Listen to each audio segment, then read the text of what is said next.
All right.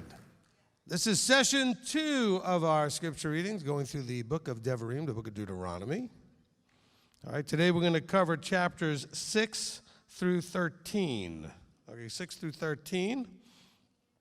I've got 13 readers today, and so we would prefer people that don't live locally who don't get a chance to read. We're lining up in that second row right over here. Now, of course, if there is room for others to, that's fine. Right now, it looks like I've got about 5 or 6. We'll get some more people lined up in there. Yeah, Randall's number 1. No, I counted that seat. It's got something on it, so I know Randall's number 1. Okay, 13.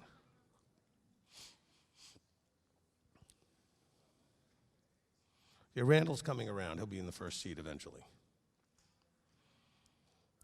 All right, let's open it up to anybody else that wants to get on the back rows there.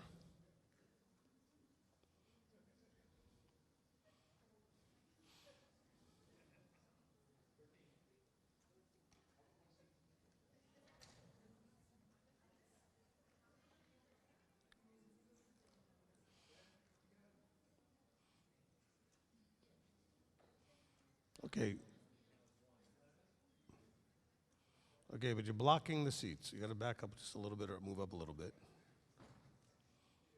How many you got? Okay, good. Actually, I forgot your name. The guy who's walking in the back there. You can come up. We have other Beth Shalomers that will get out of their seat. We're just going to add one more in there, so he can jump in. Awesome. Okay, we just want to give people that live not locally to Beth Shalom a chance to read today. All right. All right. Awesome. Okay, so we're in the book of Deuteronomy. We are in chapter 6. Let's go ahead and turn there.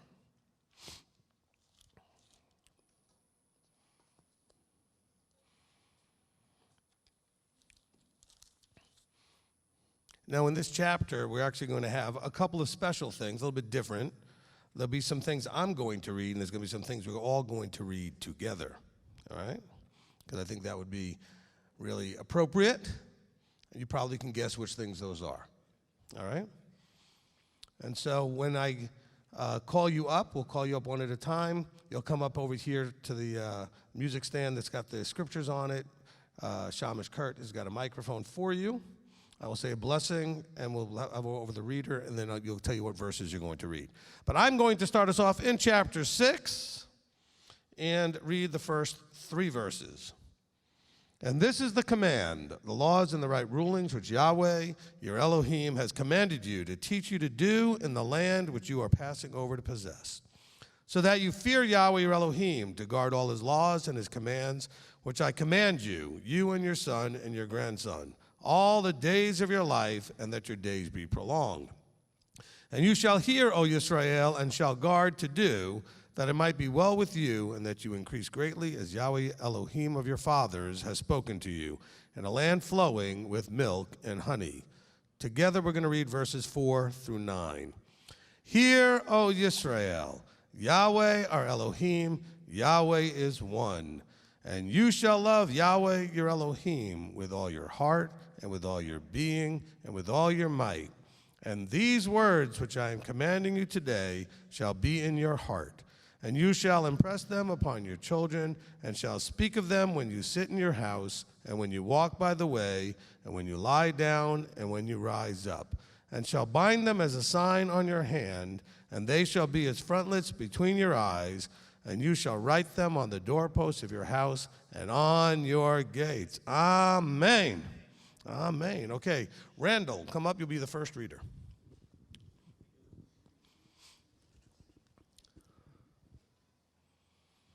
He who blessed our fathers, Abraham, Isaac, and Jacob, may he bless Randall, has come up to honor Yahweh in the Torah. May the set apart one bless him and his family and send blessing and prosperity in all the works of his hands. Amen. Okay, Randall, take us now in chapter 6 and read verses 10 to the end of the chapter. Okie dokie. Am I on? And it shall be when Yahweh or Elohim brings you into the land of which he swore to your fathers, to Abraham, to Yitzhak, and to Yaakov, to give you great and good cities which you did not build, and houses filled with all kinds of goods which you did not fill, and wells dug which you did not dig, vineyards and olive trees which you did not plant, and you shall eat and be satisfied. Be on guard lest you forget Yahweh who brought you out of the land of Mitzrayim from the house of bondage. Fear Yahweh your Elohim and serve him and swear by his name. Do not go after other mighty ones, the mighty ones of the peoples who are all around you. For Yahweh your Elohim is a jealous El, and in your midst, lest the displeasure of Yahweh your Elohim burn against you, then he shall destroy you from the face of the earth. Do not try Yahweh your Elohim as you tried him in Massah. Diligently guard the commands of Yahweh your Elohim and his witnesses and his laws which he has commanded you. And you shall do what is right and good in the eyes of Yahweh, and that it might be well with you, and you shall go and possess the good land of which Yahweh swore to your fathers to drive out all your enemies from before you, as Yahweh has spoken. When your son asks you in the time to come, saying, what is the meaning of the witness and the laws and the right rulings which Yahweh Elohim has commanded you?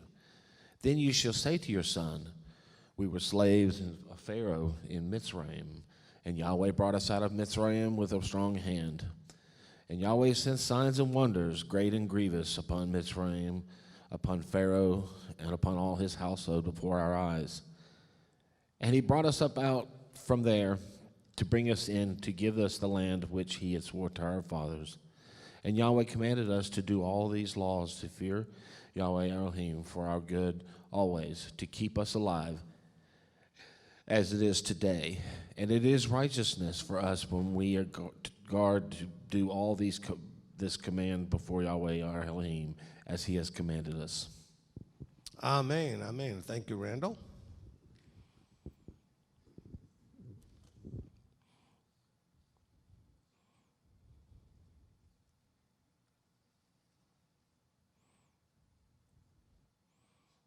All right. And your first name again? Zach. Okay. He who blessed our fathers, Abraham, Isaac, and Jacob, may he bless Zach, who's come up to honor Yahweh in the Torah. May the set apart one bless him and his family and send blessing and prosperity in all the works of his hands. Amen. Okay, Zach, going into chapter 7 and read verses 1 through 13.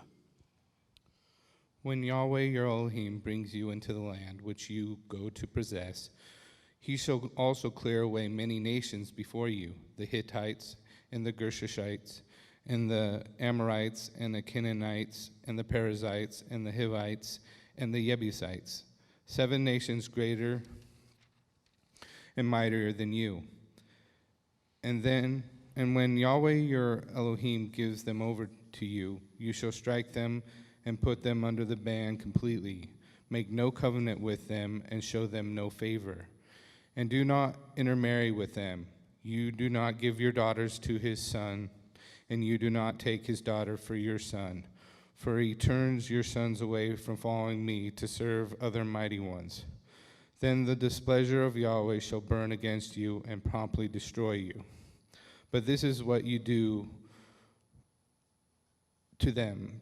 Break down their slaughter places and smash their pillars, and cut down their Asherim and burn their carved images with fire. For you are a set-apart people to Yahweh, your Elohim. Yahweh your Elohim has chosen you to be a people for himself, a treasured possession above all the peoples on the face of the earth. Yahweh did not set his love on you, nor chose you because you were more numerous than any other people, for you were the least of all peoples. But because of Yahweh loving you, and because of him guarding the oath which he swore to your fathers, Yahweh has brought you out with a strong hand and ransomed you from the house of bondage, from the hand of Pharaoh, sovereign of Mitzrayim. And you shall know that Yahweh your Elohim, he is Elohim, the trustworthy El, guarding covenant and loving commitment for 1,000 generations for those who love him and those who guard his commands, but repaying those who hate him to their face to destroy them. He does not delay to do so with him who hates him. he repays him to his face. And you shall guard the commands and the laws and the right rulings which I command you today to do them. And it shall be because you hear these right rulings and shall guard and do them, that Yahweh your Elohim shall guard with you the covenant and the loving commitment which he swore to your fathers, and shall love you and bless you and increase you, and shall bless the fruit of your womb and the fruit of your land and the grain and your new wine and your oil and the increase of your cattle and the offspring of your flock in the land which he swore to your fathers to give you. Amen. Amen. Thank you, Zach. All right, Kendall. He who blessed our fathers, Abraham, Isaac, and Jacob, may he bless Kendall, who's come up to honor Yahweh in the Torah. May the set apart one bless him and his family and send blessing and prosperity on all the works of his hands. Amen. Okay, Kendall, take us from verse 14 to the end of the chapter. Blessed are you above all peoples. There is not going to be a barren man or a barren woman among you or among your livestock. And Yahweh shall turn away from you all sickness and put on you none of the evil diseases of Mitzrayim, which you have known. But he shall put them on all those who hate you. And you shall consume all the peoples whom Yahweh your Elohim is delivering over to you. Your eyes shall not pardon them, and do not serve their mighty ones, for that is a snare to you. When you say in your heart, these nations are greater than I am unable to drive them out. Do not be afraid of them. Remember well what Yahweh your Elohim did to Pharaoh and to all Mitzrayim, the great trials which your eyes saw, and the signs and the wonders, and the strong hand and an outstretched arm by which Yahweh your Elohim brought you out.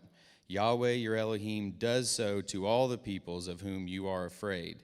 And Yahweh your Elohim also sends the hornet among them, until those who are left who hide themselves from you are destroyed.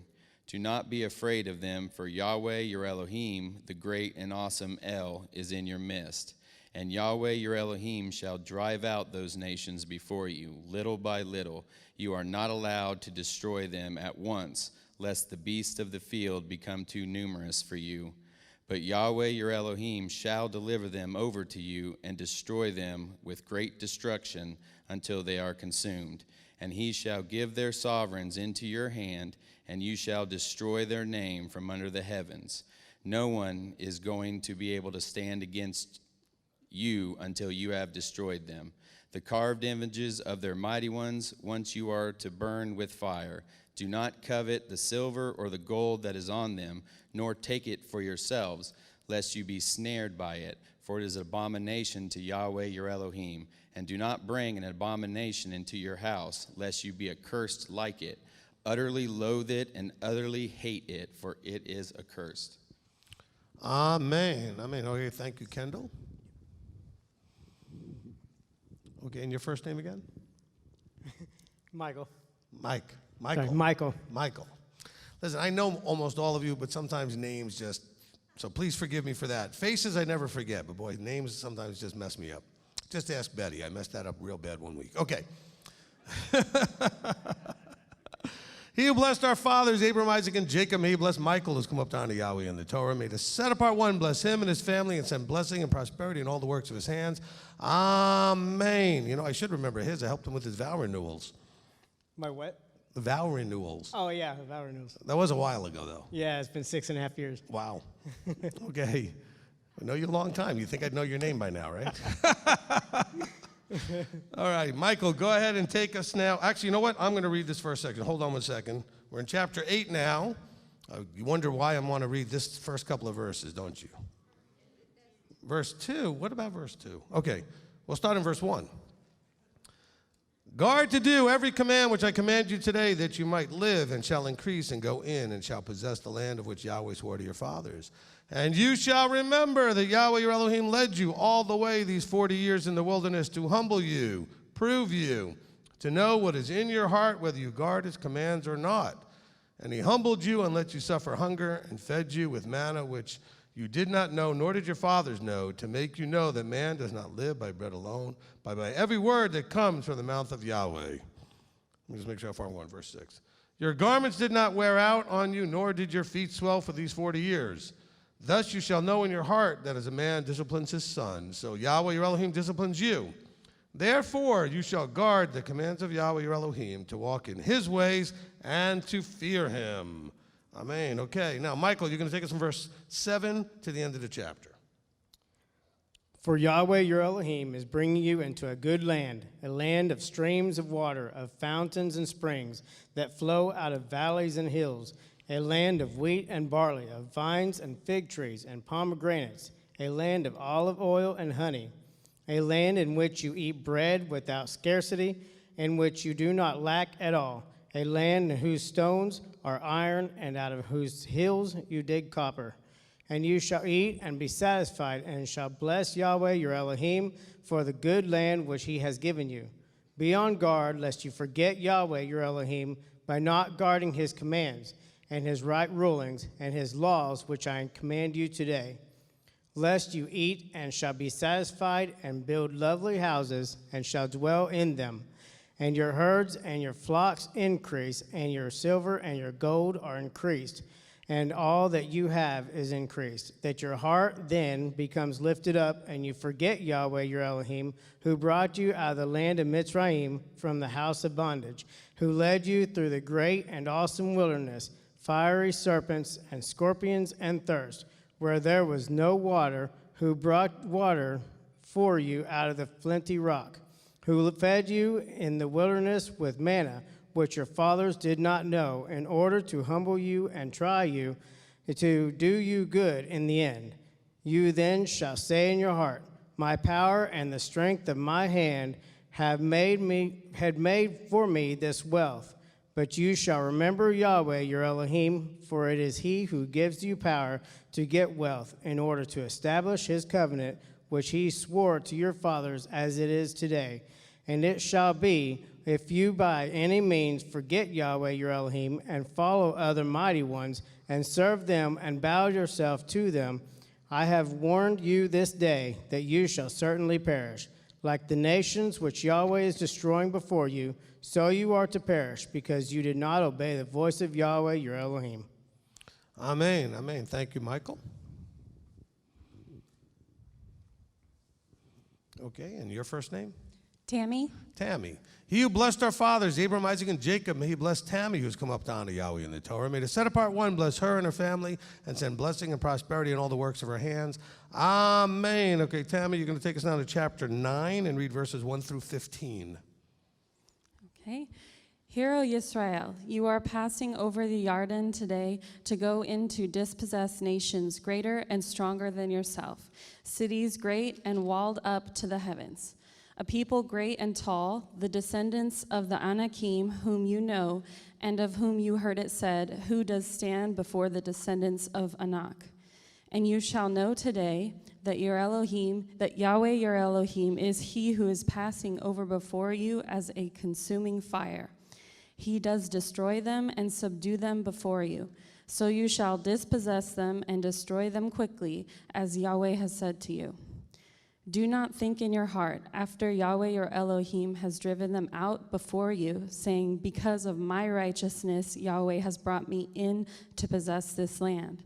But it is because of the wrong of these nations that Yahweh is driving them out from before you.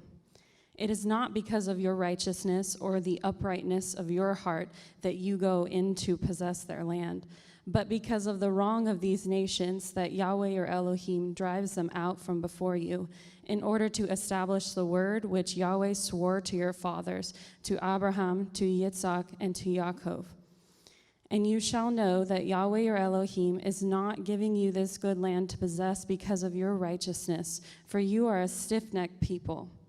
Remember, do not forget how you provoked the wrath Yahweh your Elohim in the wilderness. From the day that you came out of the land of Mitzrayim until you came to this place, you have been rebellious against Yahweh. Even in Horeb, you made Yahweh wroth, so that Yahweh was enraged with you to destroy you. When I went up into the mountain to receive the tablets of stone, the tablets of the covenant which Yahweh made with you, then I stayed on the mountain 40 days and 40 nights. I did not eat bread, nor did I drink water. Then Yahweh gave me the 2 tablets of stone written with the finger of Elohim, and on them were all the words which Yahweh had spoken to you on the mountain from the midst of the fire in the day of the assembly. And it came to be at the end of 40 days and 40 nights that Yahweh gave me the 2 tablets of stone, the tablets of the covenant. Then Yahweh said to me, Arise, go down quickly from here, for your people whom you brought out of Mitzrayim have acted corruptly.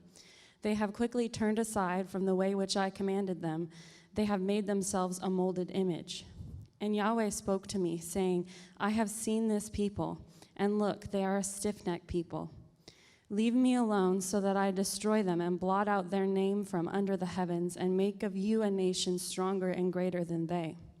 So I turned and came down from the mountain, and the mountain burned with fire, and the 2 tablets of the covenant were in my 2 hands. Amen. Okay, thank you, Tammy. Next up is John. He who blessed our fathers, Abraham, Isaac, and Jacob, may he bless John, who's come up to honor Yahweh in the Torah. May the set apart one bless him and his family and send blessing and prosperity in all the works of his hands. Amen. Okay, John's going to take us from verse 16 to the end of the chapter. And I looked and saw that you had sinned against Yahweh your Elohim, and had made for yourselves a molded calf. You had quickly turned aside from the way which Yahweh had commanded you. And I took the 2 tablets and threw them out of my 2 hands and broke them before your eyes. And I fell down before Yahweh as at the first, 40 days and 40 nights. I did not eat bread, and I did not drink water, because of all your sins which you committed in doing evil in the eyes of Yahweh to provoke him. For I was afraid of the displeasure and rage with which Yahweh was wroth with you to destroy you. But Yahweh listened to me that time once more. And Yahweh was very enraged with Aharon to destroy him, so I prayed for Aharon at that time also.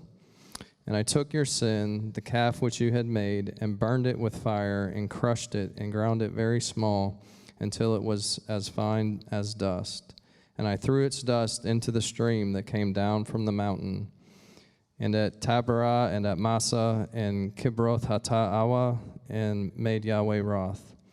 And when Yahweh sent you from Kadesh Barnea, saying, Go up and possess the land which I have given you, then you rebelled against the mouth of Yahweh your Elohim, and you neither trusted him nor listened to his voice. You have been rebellious against Yahweh from the day that I knew you. So I fell down before Yahweh the 40 days and 40 nights, for I fell down because Yahweh had said he would destroy you. And I prayed to Yahweh and said, O Master Yahweh, do not destroy your people and your inheritance, whom you have ransomed in your greatness, whom you have brought out of Mitzrayim with a strong hand. Remember your servants, Abraham, Yitzchak, and Jacob. Do not look on the stubbornness of this people, or on their wrong, or on their sin, lest the land from which you brought us should say, because Yahweh was not able to bring them to the land which he promised them, and because he hated them, he has brought them out to kill them in the wilderness.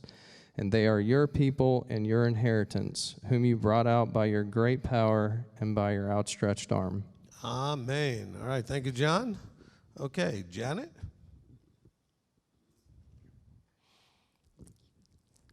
And thank you for not being 2 Janets in a row. That would have confused me a little bit. You have one in between you two, so we'll figure that out. Okay. He who blessed our fathers, Abraham, Isaac, and Jacob, may he bless Janet, who's come up to honor Yahweh in the Torah. May the set apart one bless her and her family and send blessing and prosperity in all the works of her hands. Amen. All right, Janet, you're going to take us now into chapter 10 and read verses 1 through 11. Okay.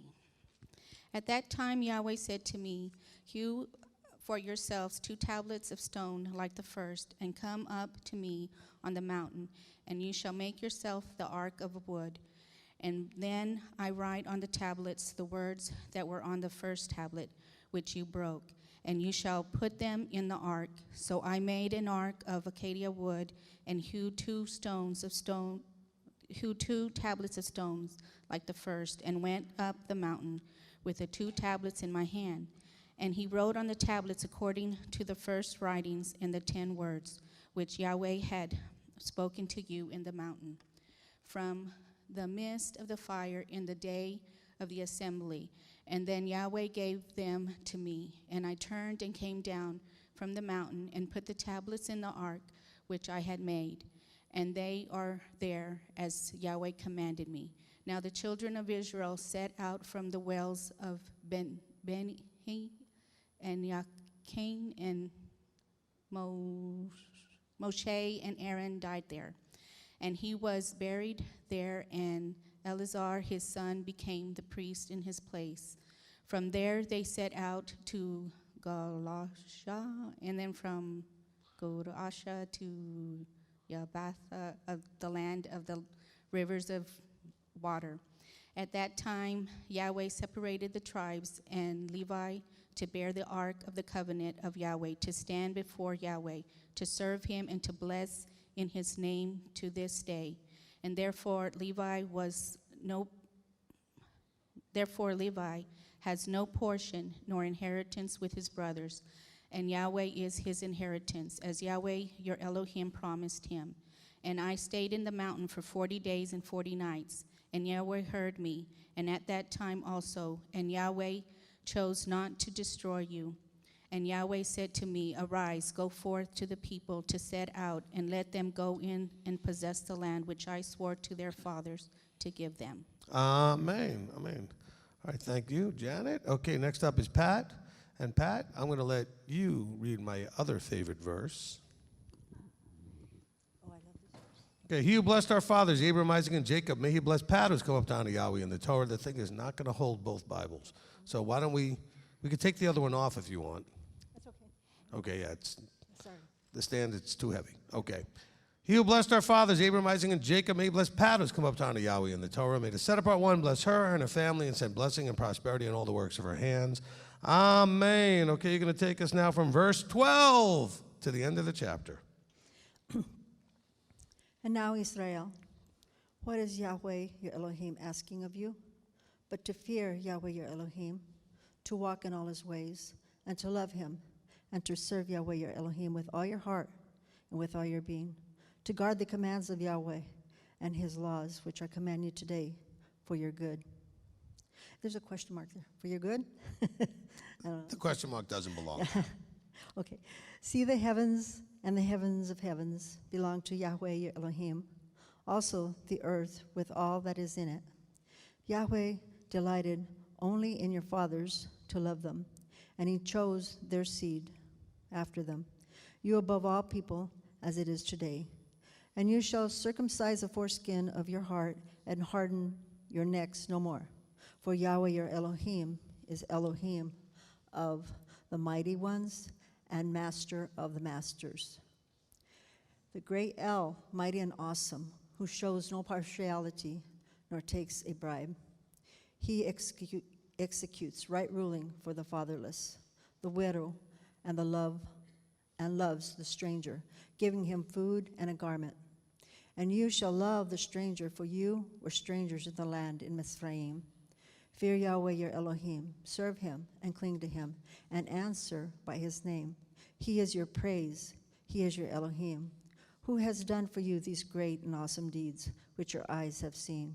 Your father went down to Mizraim with 70 beings, and now Yahweh your Elohim has made you as numerous as the stars of heaven. Amen. Amen. Okay, thank you, Pat. Next up, the other Janet. He who blessed our fathers, Abraham, Isaac, and Jacob, may he bless Janet, who's come up to honor Yahweh in the Torah. May the set apart one bless her and her family, and send blessing and prosperity in all the works of her hands.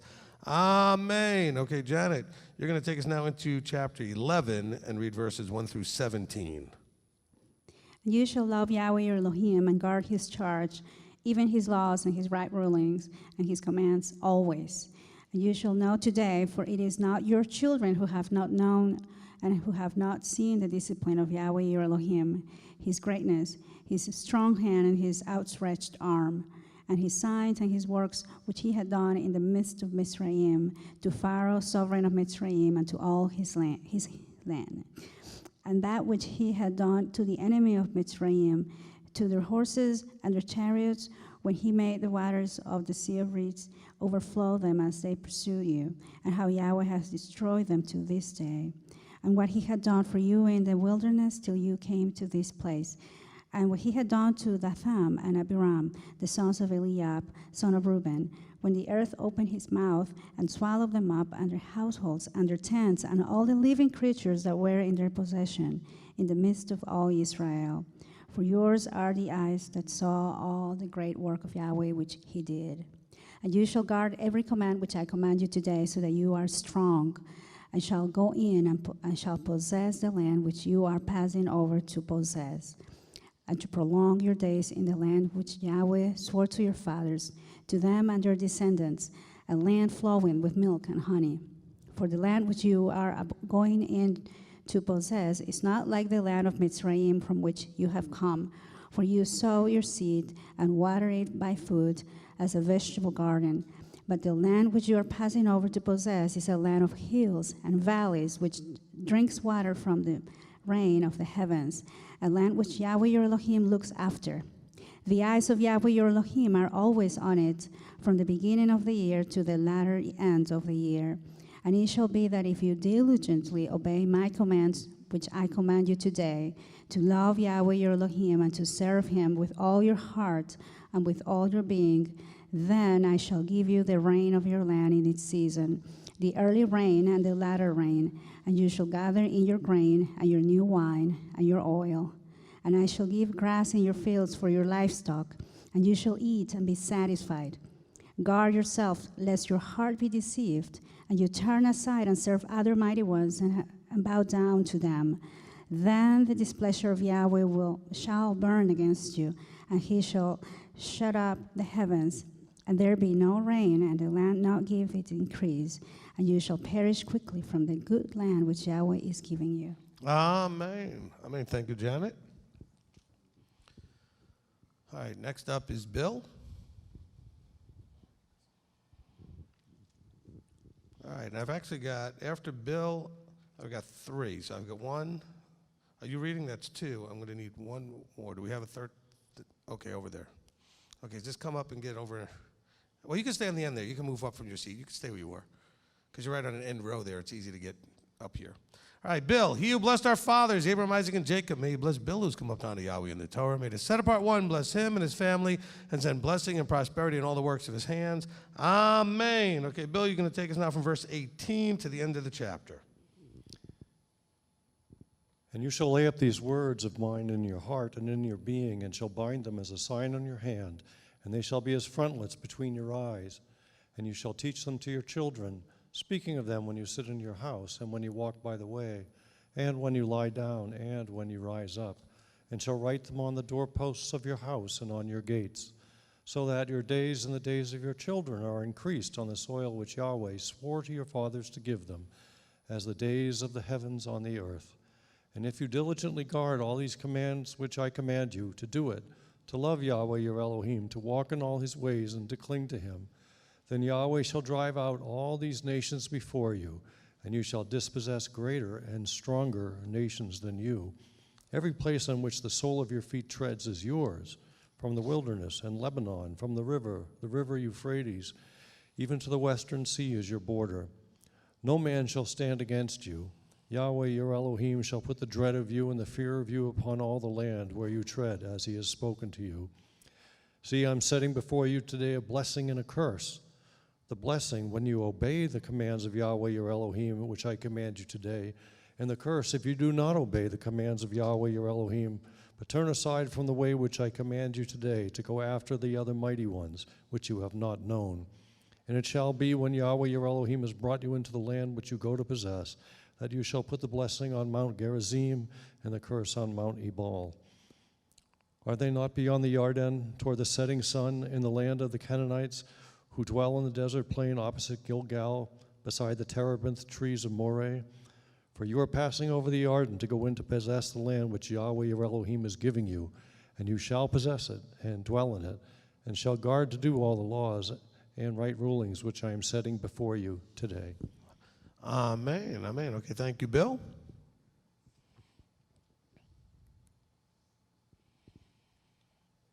All right, and your first name again? It's a bit of a John Jacob Jingleheimer Schmidt situation, for his name is my name too. Ah, Steve. You know what? And when I met him in Ohio, I knew I was going to do this. I knew I was going to forget his name, thinking, how can I forget his name? He who blessed our fathers, Abraham, Isaac, and Jacob, may he bless Steve, who's come up to honor Yahweh in the Torah. May the set apart one bless him and his family and send blessing and prosperity in all the works of his hands. Amen. Probably not everybody out there knows that song, by the way, but I do. Okay. Now you're going to take us into chapter 12 and read verses 1 through 16. These are the laws and right rulings which you guard. Bring the mic right up. Keep the mic up by your mouth. These are the laws and the right rulings which you guard to do in the land which Yahweh Elohim of your fathers is giving you to possess all the days that you live on the soil. Completely destroy all the places where the nations which you are dispossessing serve their mighty ones, on the high mountains and on the hills and under every green tree. And you shall break down their slaughter places and smash their pillars and burn their asherim with fire. And you shall cut down the carved images of their mighty ones and shall destroy their name out of that place. Do not do so to Yahweh your Elohim, but seek the place that Yahweh your Elohim chooses. Out of all of your tribes, do put his name there for his dwelling place, and there you shall enter. And there you shall take your ascending offerings and your slaughterings and your tithes and the contributions of your hand and your vowed offerings and your voluntary offerings and the firstlings of your herd and of your flock. And there you shall eat before Yahweh your Elohim, and shall rejoice in all that you put your hand to, and you and your households, in which Yahweh your Elohim has blessed you. Do not do as we are doing here today, each one doing whatever is right in his own eyes, because you have not yet entered the rest and the inheritance which Yahweh your Elohim is giving you. But you shall pass over the Jordan, and shall dwell in the land which Yahweh your Elohim is giving you to inherit, and he shall give you rest from all of your enemies round about, and you shall dwell in safety. And it shall be that, unto the place which Yahweh your Elohim chooses to make his name dwell there, there you are to bring all that I command you, your ascending offerings, and your slaughters, and your tithes, and your contributions of your hand, and all your choice offerings which you vow to Yahweh. And you shall rejoice before Yahweh your Elohim, and you and your sons, and your daughters, and your male servants, and your female servants, and the Levite who is within your gates, since he has no portion nor inheritance with you. Guard yourself that you do not offer your ascending offerings in every place that you see, except in the place that Yahweh chooses. In one of your tribes, there you are to offer your ascending offerings, and there you are to do all that I command you. Only whatever your being desires, you shall slaughter and eat, according to the blessing of Yahweh your Elohim, which he has given you, within all your gates. The unclean and the clean do eat of it, of the gazelle and the deer alike. Only the blood you do not eat. Pour it on the earth like water. Amen. Amen. Thank you, Steve. Okay, next.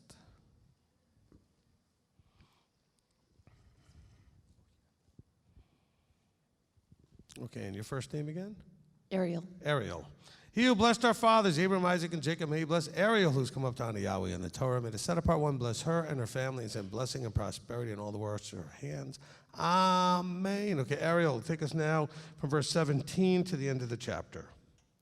You are not allowed to eat within your gates the tithe of your grain, or of your new wine, or of your oil, or of the firstlings of your herd, or your flock, or any of your offerings which you vow, or of your voluntary offerings, or of the contribution of your hand. But eat them before Yahweh your Elohim, in the place which Yahweh your Elohim chooses. You and your son, and your daughter, and your male servant, and your female servant, and the Levite who is within your gates. And you shall rejoice before Yahweh your Elohim, in all that you put your hands to. Guard yourself that you do not forsake the Levite, as long as you live in your land. When Yahweh your Elohim enlarges your border, as he has promised you, and you say, let me eat meat, because you long to eat meat. You eat as much meat as your being desires. When the place where Yahweh your Elohim chooses to put his name is too far from you, then you shall slaughter from your herd and from your flock which Yahweh has given you, as I have commanded you, and you shall eat within your gates as much as your being desires. Only as the gazelle and the deer are eaten, so you are to eat of it. The unclean and the clean alike eat of it. Only be strong not to eat the blood, for the blood is the life. Do not eat the life with the meat. Do not eat it, you pour it on the earth like water. Do not eat it, that it might be well with you and your children after you, when you do what is right in the eyes of Yahweh. Only the set-apart gifts which you have and your vowed offerings you are to take up and go to the place which Yahweh chooses. And you shall make your sending offerings, the meat and the blood, on the slaughter place of Yahweh your Elohim, and the blood of your slaughterings is poured out on the slaughter place of Yahweh your Elohim, and you eat the meat. Guard and obey these words which I command you, that it might be well with you, and your children after you forever, when you do what is good and right in the eyes of Yahweh your Elohim. When Yahweh your Elohim does cut off from before you the nations which you go to dispossess, and you dispossess them and dwell in their land. Guard yourself that you are not ensnared to follow them after they are destroyed from before you, and that you do not inquire about their mighty ones, saying, how did these nations serve their mighty ones? And let me do so too. Do not do so to Yahweh your Elohim, for every abomination which Yahweh hates they have done to their mighty ones, for they even burn their sons and daughters in the fire to their mighty ones. All the words I am commanding you, guard to do it. Do not add to it, nor take away from it. Amen. Amen. Okay, thank you, Ariel. All right, our last reader. Come on up. And your first name again? Rich. Rich. He who blessed our fathers, Abraham, Isaac, and Jacob, may he bless Rich, who's come up to honor Yahweh in the Torah. May the set-apart one bless him and his family and send blessing and prosperity in all the works of his hands. Amen. Rich, you're going to read chapter 13, the whole chapter. All right. When there arises among you a prophet or a dreamer of dreams, and he shall give you a sign or a wonder, and the sign or the wonder shall come true, of which he has spoken to you, saying, let us go after other mighty ones, which you have not known, and serve them. Do not listen to the words of that prophet or that dreamer of dreams, for Yahweh your Elohim is trying to know whether you love Yahweh your Elohim with all your heart and with all your being. Walk after Yahweh your Elohim and fear him, and guard his commands, and obey his voice, and serve him and cling to him. And that prophet or that dreamer of dreams is put to death, because he has spoken apostasy against Yahweh your Elohim, who brought you out of the land of Mitzrayim and ransomed you from the house of bondage, to make you stray from the way which Yahweh your Elohim commanded you to walk. Thus you shall purge the evil from your midst. When your brother, the son of your mother, or your son, or your daughter, or the wife of your bosom, or your friend who is as your own being, entices you secretly, saying, let us go and serve other mighty ones, which you have not known, neither you nor your fathers, of the mighty ones of the people which are all around you, near to you or far off from you, from one end of the earth to the other end of the earth. Do not agree with him or listen to him, nor shall your eye pardon him, nor spare him or conceal him, but you certainly shall kill him.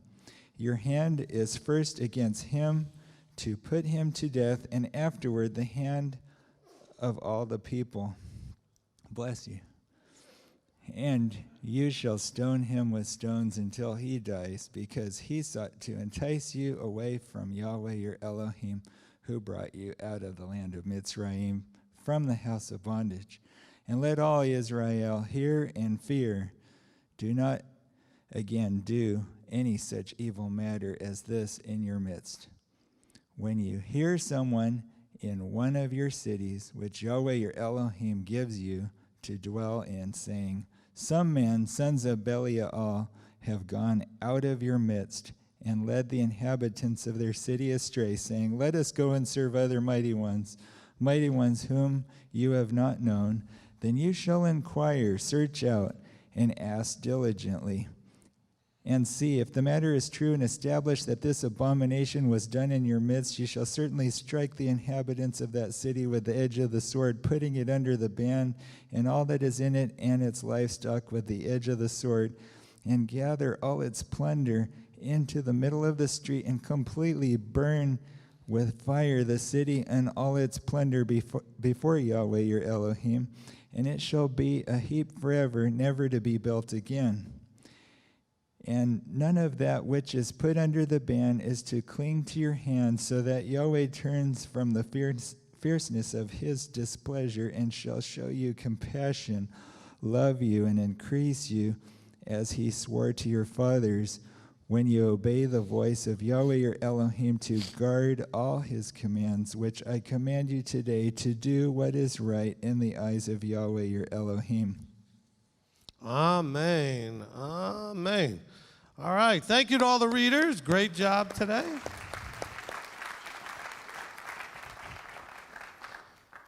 All right, just a little quick informational. Okay, so we don't actually need to say bless you when someone sneezes. Okay, that comes actually out of paganism, fear about demons and things getting into the body when you sneeze or you cough and that kind of thing. All right, there's lots of things people do that you can say Abba bless you or Yahweh bless you. Sneezing isn't one of them. Okay, but it's hard to break that habit because you're taught to do it as a kid. You do it your whole life, and then it's like, what do you mean? But if you think about it, it doesn't make a whole lot of sense, does it? Like someone sneezes, so why do I have to say bless you? Because there's this thought that you sneeze and you breathe in the demon. I mean, this is where that all came from. Some of you nodding your heads, you know what I'm talking about, okay? All right, anyway. But I appreciated the thought because I was the one who sneezed. Okay, anyway. All right, the traditional blessing after the Torah reading, which I didn't bring with me when we did the last session, so I'm going to do it today. Baruch atah Yahweh Eloheinu melech haolam asher natan lanu Torah emet v'chayei olam nata b'tochenu. Baruch atah Yahweh noten haTorah. Amen. Blessed are you, Yahweh your Elohim, King of the universe, who has given us a Torah of truth and has planted eternal life in our midst. Blessed are you, Yahweh, giver of the Torah. Amen. Amen. All right. Awesome. All right, so before we get into the discussion portion, so hopefully we've got a lot of things to talk about because we do have about 2.5 hours that we can work here, or a little over 3 hours to work here. So that'll be great. I first want to say how awesome it was to watch over 50 people go in the water today.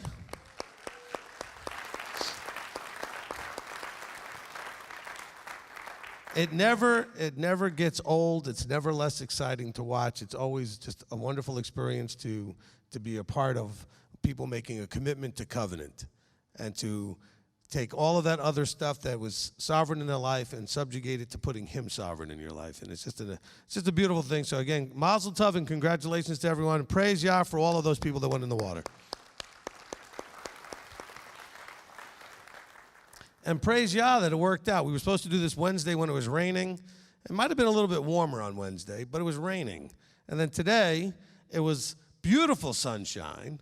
The water, as from what everybody was telling me, wasn't really that bad. It was cold, but it wasn't that bad. And it was just the perfect time and the perfect day. It was beautiful. And so just praise Yah, he worked that out so that we could have such a beautiful setting to do this in. So it's fantastic. All right. With the discussion portions, I'm going to lay some of the ground rules out here for the discussion portion. So I'd like to take this chronologically. So let's start with our first chapter of these readings, which was chapter 6. And we're going to work our way through to chapter 13. All right? Now, that doesn't mean you have to be strict about it. I mean, if something's going on in chapter 6 and it really connects with something in another chapter, you can bring it into play and vice versa. But let's try, because remember, the story is playing through in an order, and it makes sense, makes a whole lot more sense when you kind of go in order, right? Because something you may be asking in chapter 9 or 10 or 11 may already been addressed earlier to make it make sense. So we want to make sure we're taking this as chronologically as we can. And we are primarily, looking for those things that you're reading about that will impact your transformation from what you are into what he is. That'll impact how you walk this out. And there was quite a few verses about walking this out, all right? And actually, I'm going to start with a comment from the chapter 12, because I think that verse in chapter 12 actually kind of summarizes like what we're doing here. So in 12:28, it says, "Guard and obey all these words that I command you, that it might be well with you and your children after you forever, when you do what is good and right in the eyes of Yahweh your Elohim." This This is the message he's trying to get to us, which, by the way, he said in lots of other places as well. I just kind of like the way it was just so concisely worded right there to read you. But isn't it interesting when we read Deuteronomy, and other parts of the Tanakh as well, but in Deuteronomy, how many times in just each chapter, and chapter after chapter, he's trying to beg you, plead you, and convince you that the best thing you can do in your life is obey his voice and keep his commands. And then we go a few thousand years later, and Christianity says, nah, that stuff was no good. Do you see how there must have been a delusion bubble? Because you're all thinking, you're right, how could I have ever bought into that? Because he allowed you to buy into that. But it's interesting how if you read the Old, there should be something irritating that little part of your brain going, well, wait, he keeps saying it's for our good. It's actually one of the verses that actually tells you it's the definition of righteousness. It's Torah observance. It is righteousness to you when you do and keep. And he makes it really clear this is not Jewish. It's what's right in his eyes.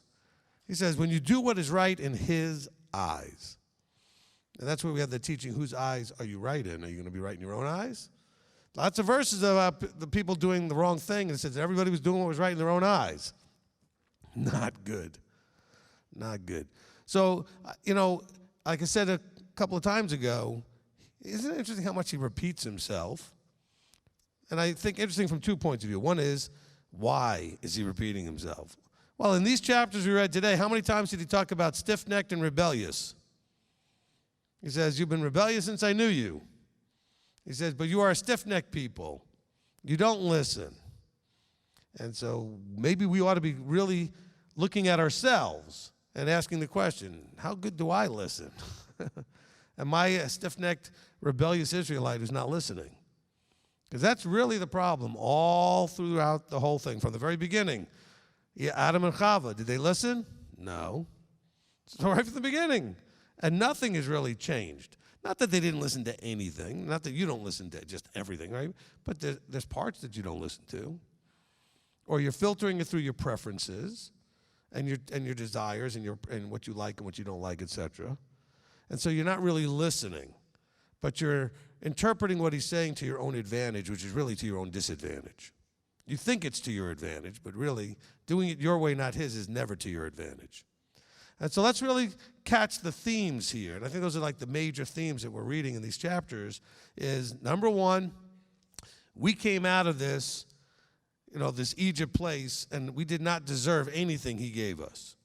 He only did it because he promised the forefathers. We read that in one of the verses, right?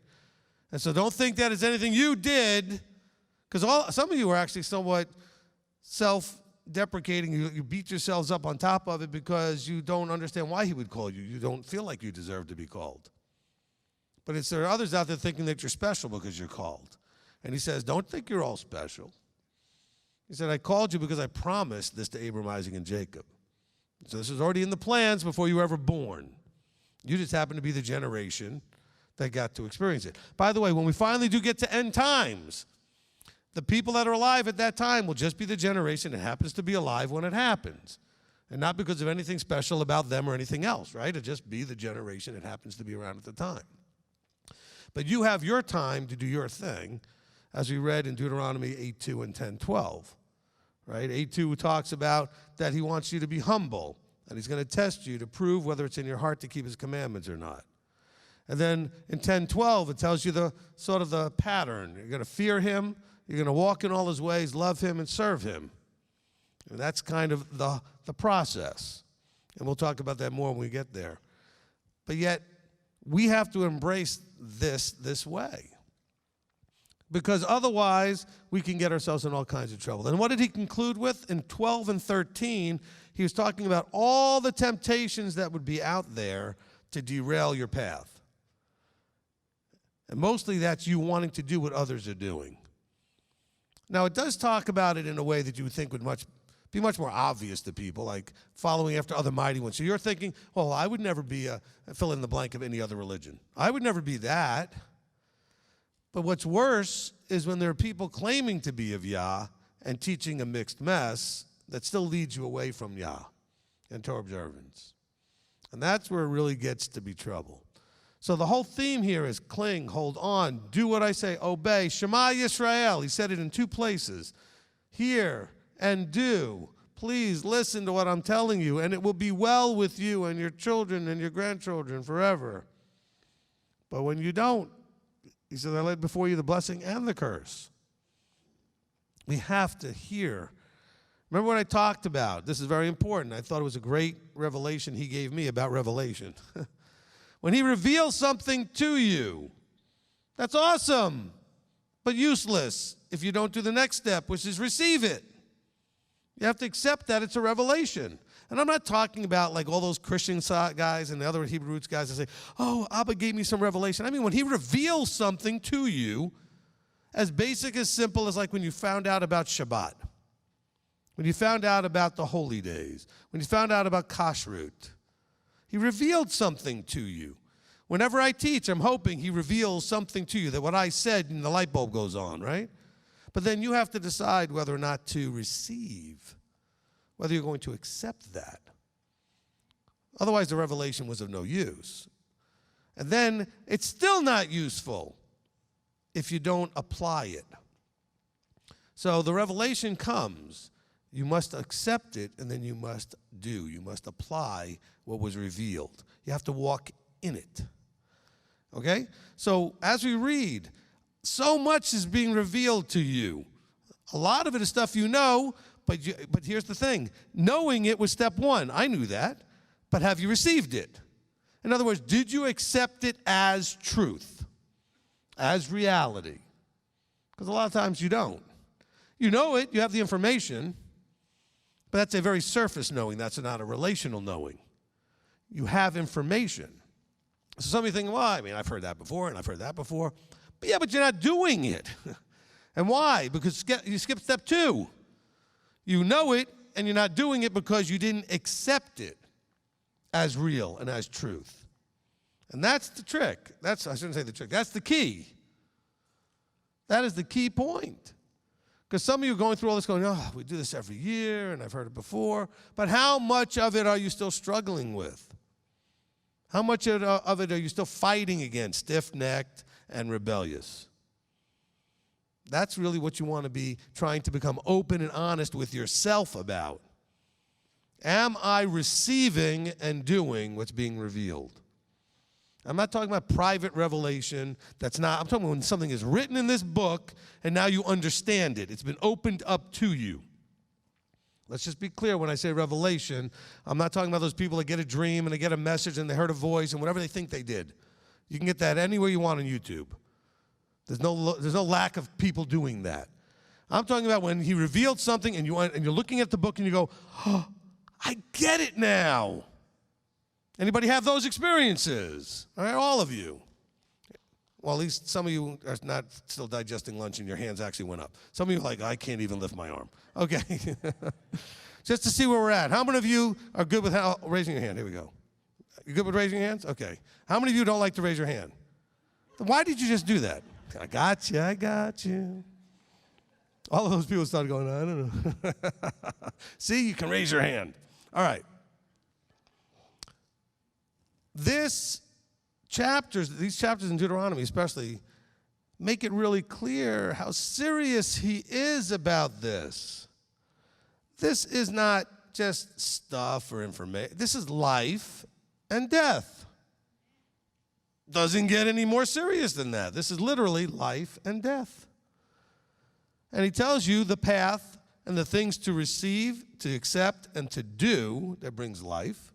And he tells you the things that if you receive it and accept it and do, that bring death. And he also wants to make it clear who you should be listening to. And we'll cover that more when we get to Deuteronomy 13. But just to understand the theme here, notice how many times he said, obey, listen, do what's right in my eyes, guard, keep, remember. It's relentless. And he said it that many times because we need to hear it that many times.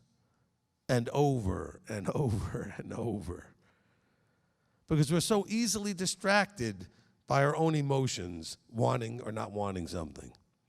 And I know some of you are thinking, Rabbi, that's all you ever talk about. Is there anything else that's really the problem, though? Think about it. Is there anything else really that's causing you any problems? No, that's exactly what the problem is. It's the same problem from Genesis chapter 3 all the way to the end of the book. When they start having problems in the garden, all the way to the end, as soon as human beings are involved, that's where the problem is. The problem has to do with our fighting against our emotional desires and preferences and aligning them with His. Always. That is the battlefield that we need to fight on. Amen? Amen. Okay, so we'll have people come up to the mic who want to ask questions or make comments. On the live stream desk, I've got the incredible Shamish team of Rob and Kurt.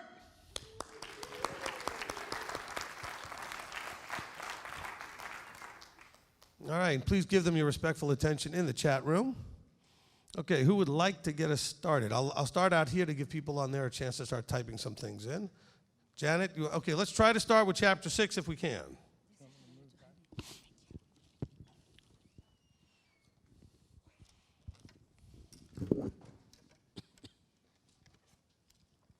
I didn't drop my pen. Rabbi, chapter 6, the light is kind of on my way. The Behafta, right? Hold on a second. Is there a light on top there? Do we have it not on? It's dead. It doesn't work. Is it not? We'll figure it out and then we'll put it up there for you. Okay. Yes, I was reading. There we go. As soon as you sat down, it went on.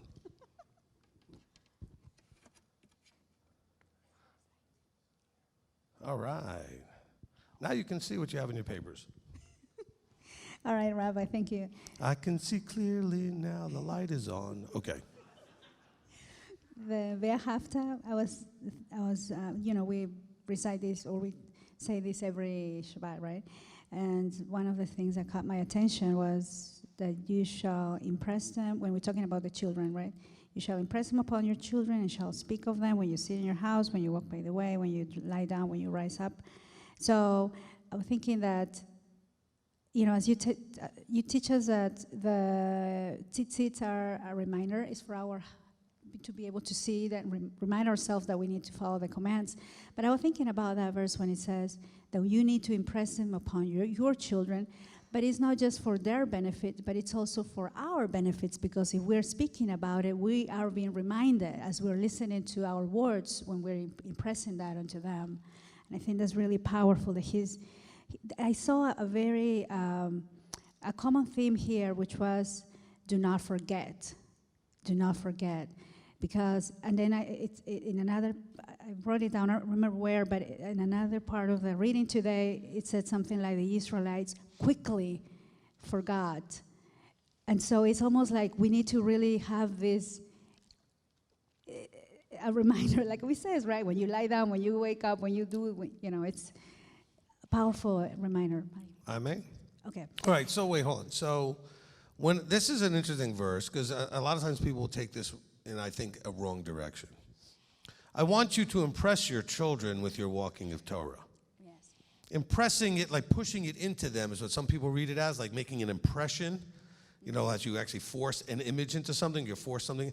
That's not going to work with your children. Right. Okay, so that, to me, that can't be what it's trying to say, because that just doesn't work. Mm-hmm. I've never seen it work with anybody's children. Right. But the idea of you making an impression, let them see, especially if you have children that are old enough to remember you before you started walking this out, they should see it's an improvement, that it's a blessing to them and to everybody in the family. Right. So there should be an impression made by your choice to follow and worship Yah. Does that make sense then? Yeah. Okay? Just don't take that verse as something that means that you have to kind of force feed your children, because it will not work. But I'll tell you something. I'll give you an example. Okay, I'll use my son. My son's one of those ones I've talked about before who's not really had his bubble popped yet. But I'll tell you what, he's up there in the Gadol class, and whenever they ask questions, he knows all the answers because he pays attention. And he sees it at the house, and he hears what's going on, and he still goes to the class, and he's probably top student, or one of them, because the impression was there. So the information is there for him to then eventually tie into or turn on into use when that bubble pops. But because he's had it impressed upon him by the fact that he's been surrounded by it, he's heard me do it, he's been in the building, he goes to the class, he does all these things, he can find and knows what it says in here better than most of the other kids up there. And that's not a negative on them. It's just that he has been paying attention. And your kids pay better attention than you think they do. If you allow them to be in a place and cause them to be in a place where they're going to be, immersed in it to some degree and they're going to be affected in that way. And that's why we make a program like we have upstairs for the youth program so enjoyable in their engaging with the material. They have such a good time while engaging. And so that it's not something that's like, oh, they're sending me to school. No, they can't wait to go to class. They're there with their friends, and they're having a lot of fun. At the same time, they're learning. And so that's the key there. But just so you know, I'm just going to use that, my son as an example because the impression worked. Now, the impression didn't make him believe anything, but he has the information. He's received. He's paying attention. And that's all you can do with any of your children. And we'll talk about that more during the teenager class. But so you understand, you, as you do what you do, you can't make them. But if you provide them on a regular, consistent basis, they'll have access to it when they're ready. Amen? All right, Janet, continue. Thank you, Rabbi.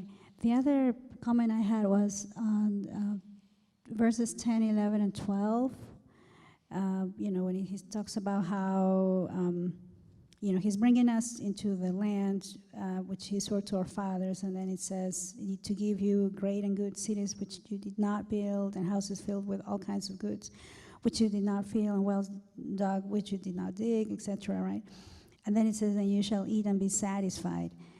So when he opens our eyes, we're given the opportunity. But the blessing, I understood that it was always following obedience, but in a way, they were blessed before starting their walk, or am I not understanding? Are you reading from chapter 8?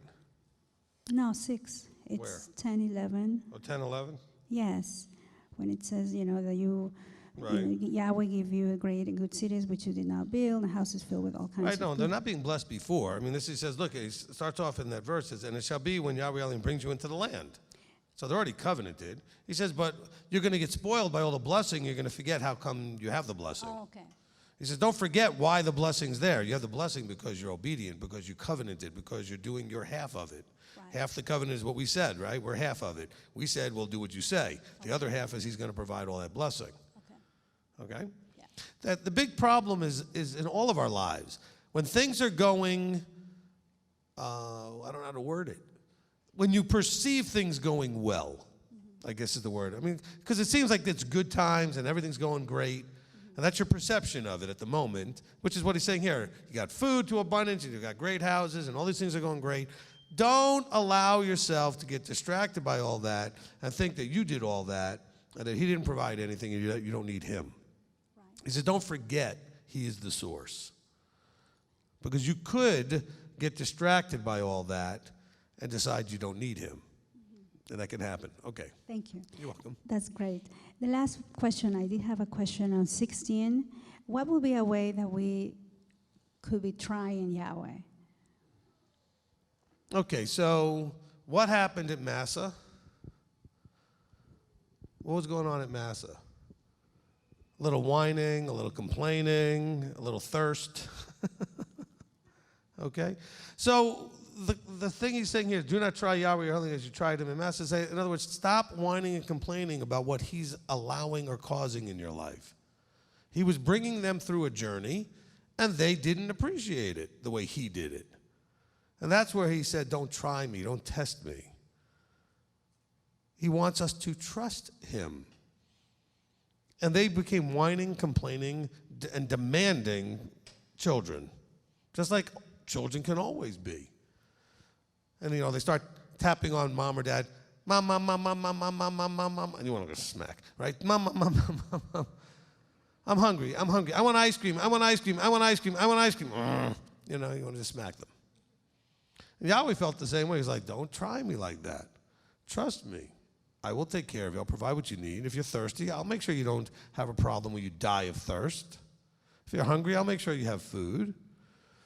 Oh, but he gave us that manna all the time. So why did he give them only manna all the time?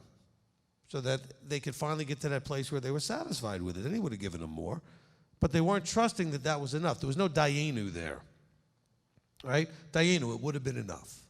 If he had only given us the manna and not given us even the quail or anything else, that would have been enough. But he has to break you of your I want more, that insatiable, desiring, craving problem that we have. He has to be enough. It has to be enough. And so he's not going to give you. The same thing I talked to you about the trials and the problems that you have. If you would finally do what you're supposed to with that trial, you'd finally have a new one to play with. I didn't say you'd have none, but he'd give you. I mean, if you're tired of the same thing over and over again, well, then fix it so he can give you something new to play with. Now, bear in mind, he's only going to give you something different. He's not going to give you nothing. Because there's stuff in your life that you need the trials to fix, to deal with. The overcoming process of the struggle will get the growth. And so this thing at Massa, well, they're whining, complaining, they're not trusting him. Okay? And so this is important. Okay, next. And then after you, I'm going to go to the live stream.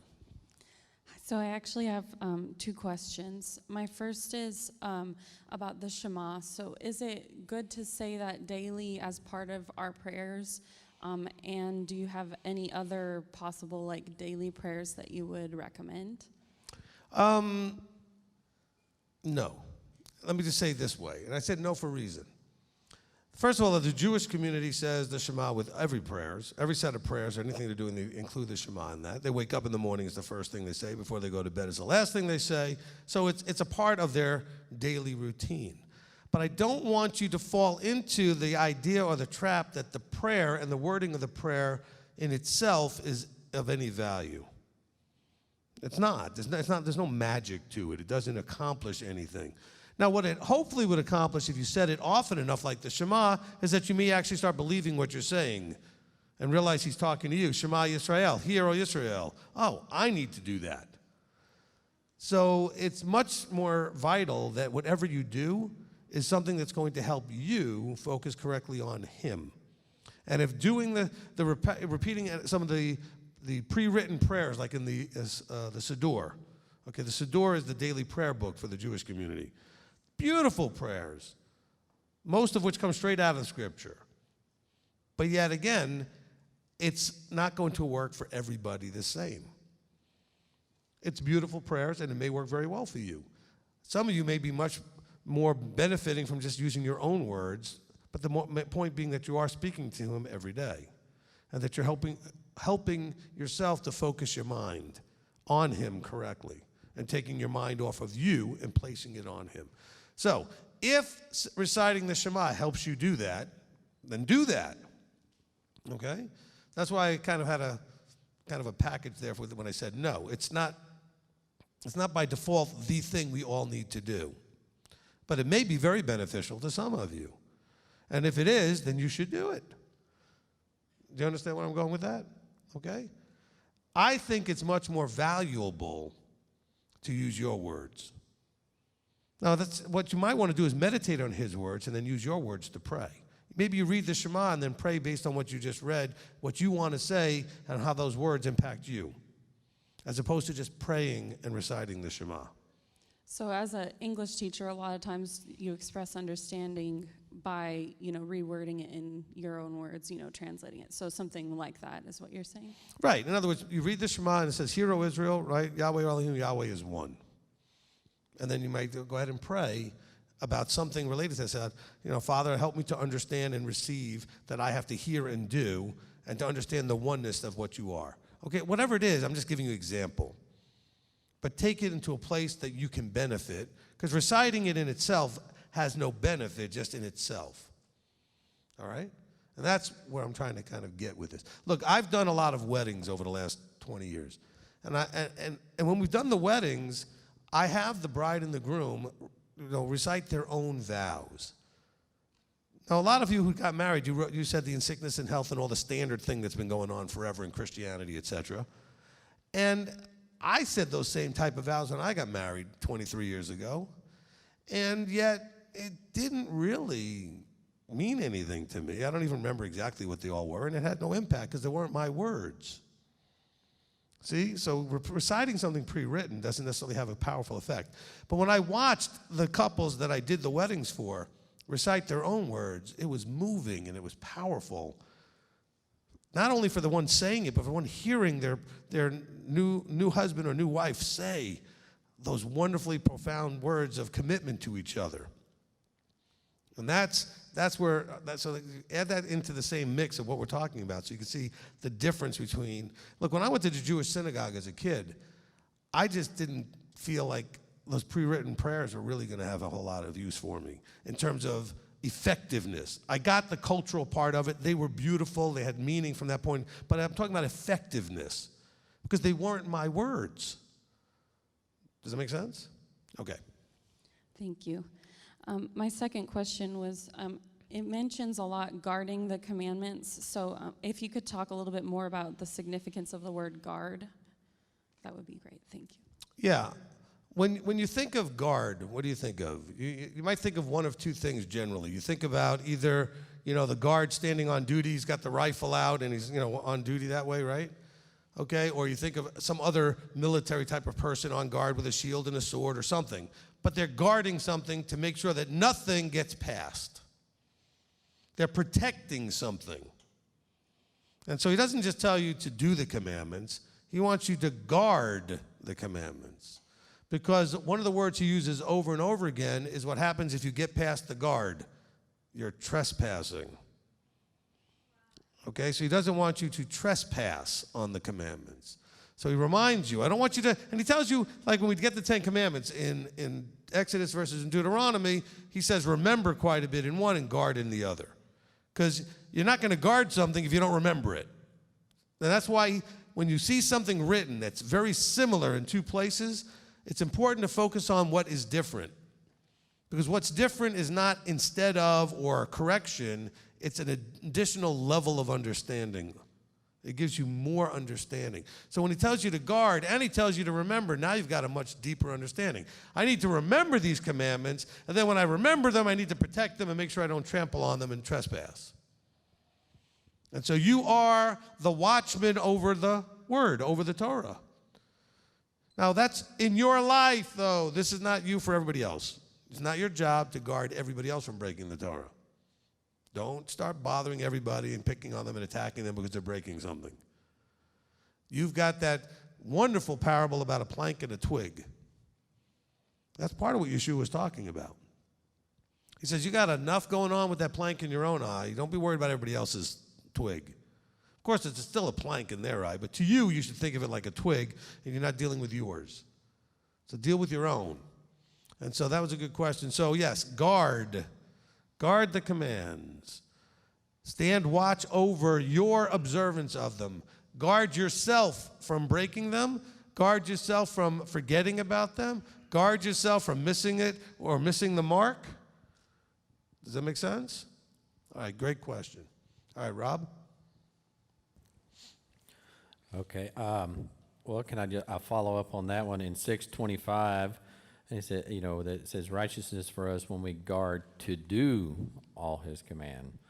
So would that kind of be the same? It's like guarding to do it, and not guarding against or for something. Right. Again, you're guarding yourself from forgetting to do it. You're guarding yourself from trespassing against it. You're watching over it. What does a guard do? It pays attention. It's vigilant. It's watching. It's paying attention over something. So if I gave you somebody or something to guard, you would have to be aware of the condition of the thing you're guarding and making sure that nobody or whatever it is you're supposed to be protecting against happens to it. Okay, so you're guarding it. Excellent. And by the way, verse 25 is our definition for righteousness. And it is righteousness for us when we guard to do all the command. This is important. He says we guard to do all this command before Yahweh Elohim as he's commanded us to do. Rob? Okay, from Anna Uden, Deuteronomy 6:20 through 25. Do we tell our kids literally what it says, or do we make it more prevalent in modern day. Kids might question why we are reminding them of something that happened a very long time ago. Okay. This is a really good question. And I think all of you need to apply the answer I'm going to give. The point here is the metaphor. In this case, it's literal, but it'll be a metaphor for us which says that when your children ask what's going on, it's good to tell them literally what happened all the way back to Egypt, but that can't connect. Tell them about your story. Tell them about your journey out of Egypt, your personal journey out of Egypt, because your life was Egypt initially.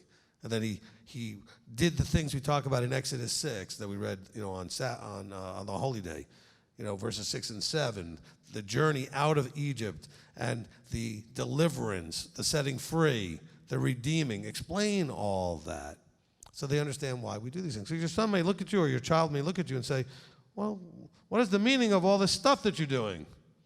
And he says, what is the meaning of the witnesses? The witnesses meaning, what's the meaning of all these things that I heard happened? And he says, and the laws and the right rulings that Yahweh your Elohim commanded. Why are we doing all these things? Why don't we eat pork? Why do we worship and come together and meet on Shabbat instead of on Sunday? Why do we keep these feasts instead of the ones everybody else is doing? And you have to say, look, it's because I used to be like them. I used to be in that place. And we're not judging them, but then Yahweh brought me out. He brought me out, he delivered me, he redeemed me, and he accepted me as his people. Those are the 4 things that we read in Exodus 6. Being brought out, delivered, redeemed, and accepted. So tell your children about your story. And then you can connect that story to the Exodus story. Then you can connect that story to what's going on in Yeshua's time. You can connect it in different places.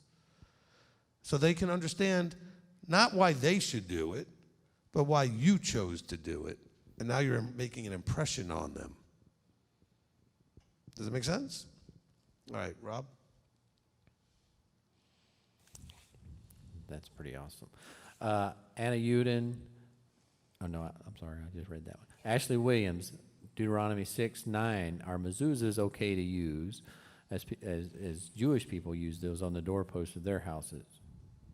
Yes. Okay, so in the Ve'ahavta, we call this the Ve'ahavta, Deuteronomy 6, verses 5 through 9. Okay? And it talks about writing them on the doorposts of your house and on your gates. It also talks about having them be a sign on your hand and as frontlets before your eyes. The Jewish community has chosen to physically remind themselves of what this means by doing a physical thing. I'm sure, without any doubt, they also embrace the metaphor of what it's talking about. So, frontlets before the eyes are what? How you think. So they want you to have it in front of your eyes so that you're filtering through the Torah. So you're thinking through the filter of the Torah. When you see things and you experience things, the Torah should be right there in front of your eyes to remind you how you should respond. It says, and they should bind them as a sign on your hand. In other words, it should be visible in what you do, right? The hands are representative of what you do. Now, the Jews take that to mean that we should be what they call binding tefillin.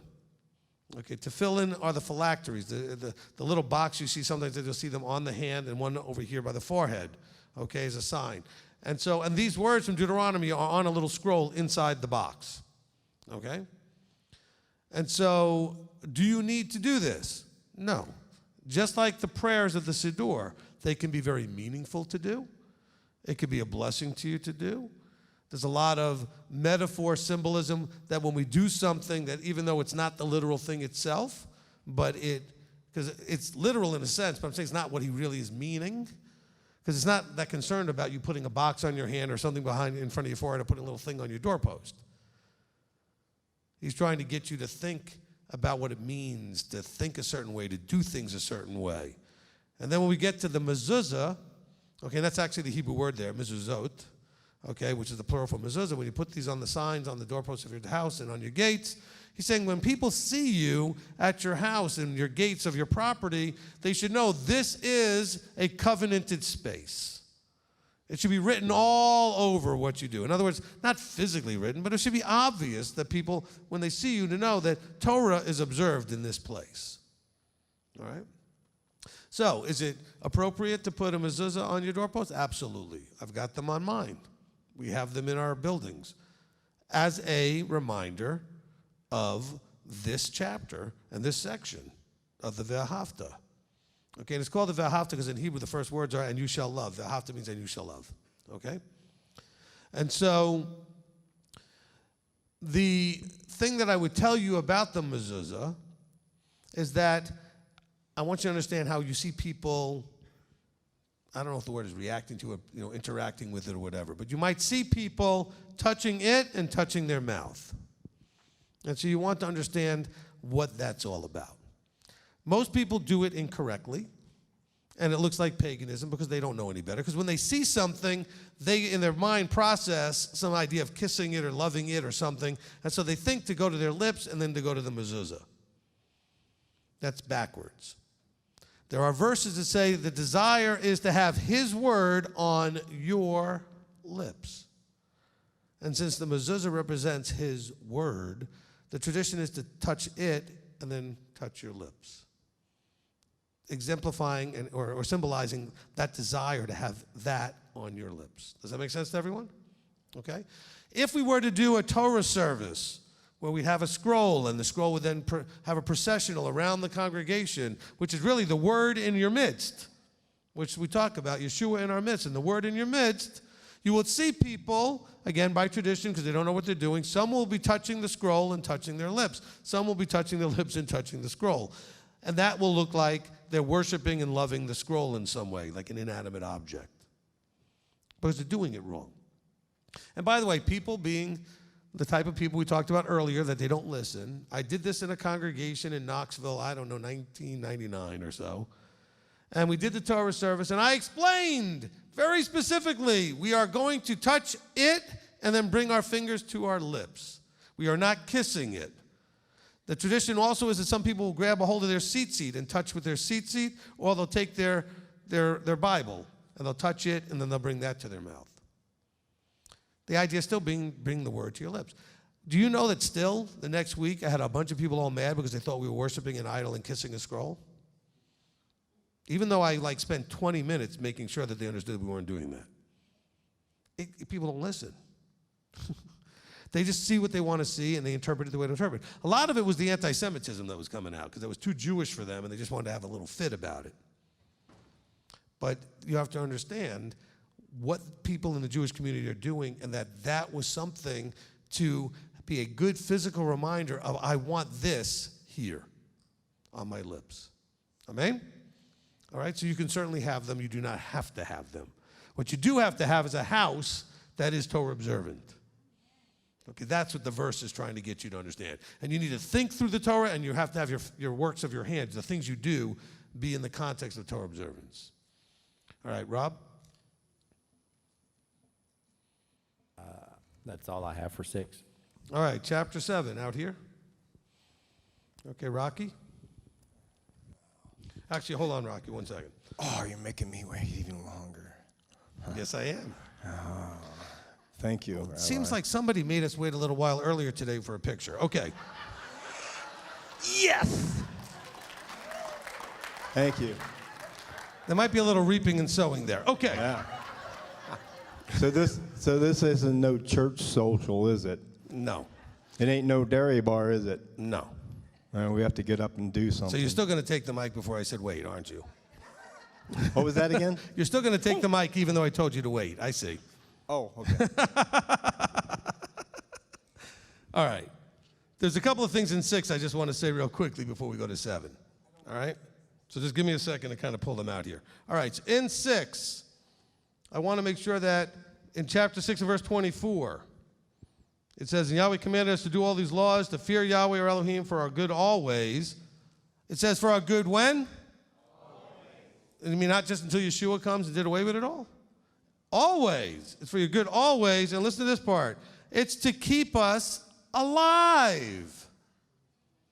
Oh, no, you don't want to go under the law. You don't want to do the law. The law is awful and evil, and nobody can do it anyway, and blah, blah, blah. Okay?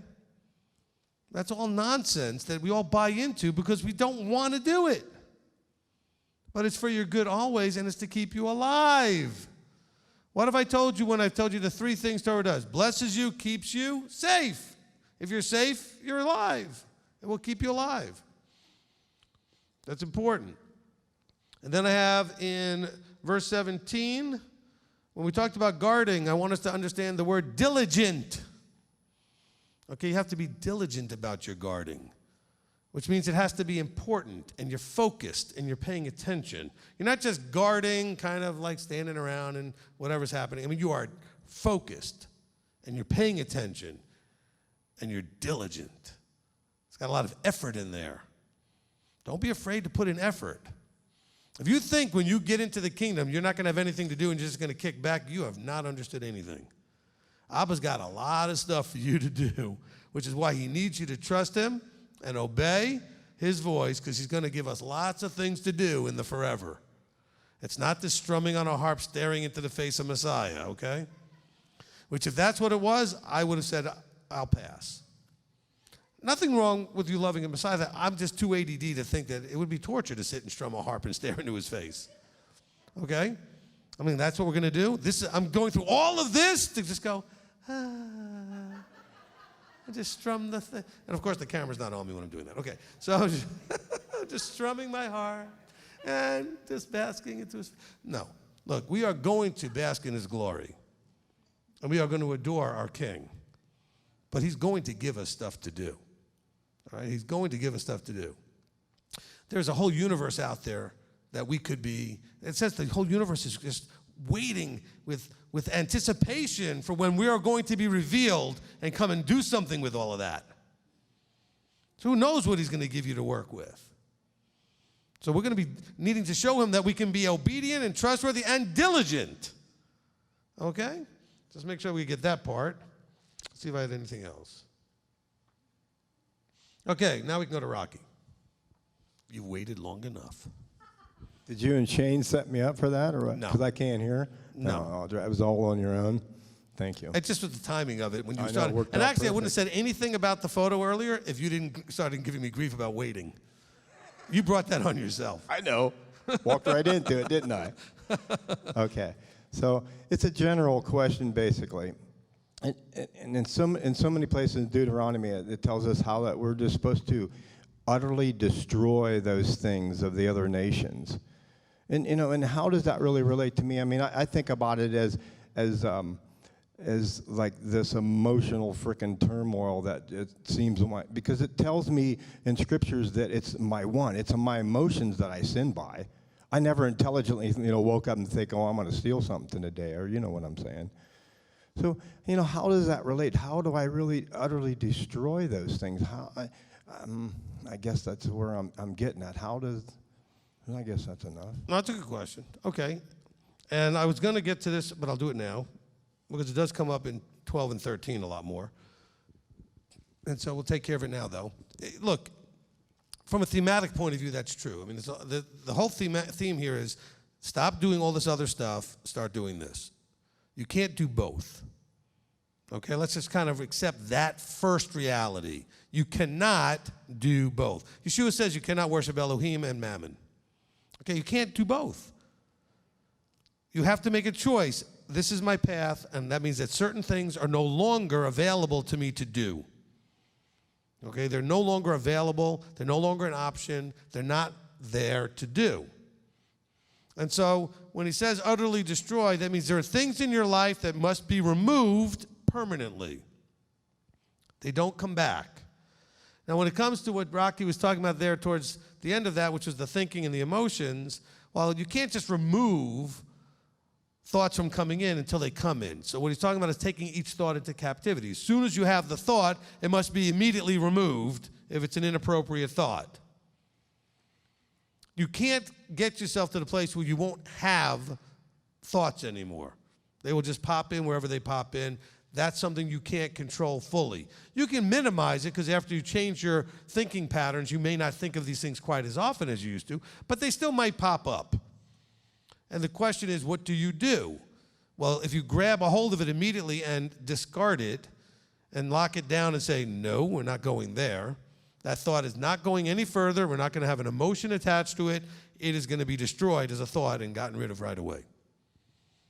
So hopefully that makes sense. Now, when we get to chapter 12 and 13, we cover it more specifically with the verses. I'll get more into it. Okay, Pat?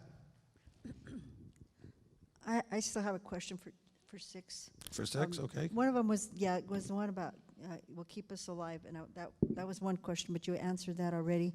And the other one is, what does it mean by swear on 13? Swear by his name. Okay.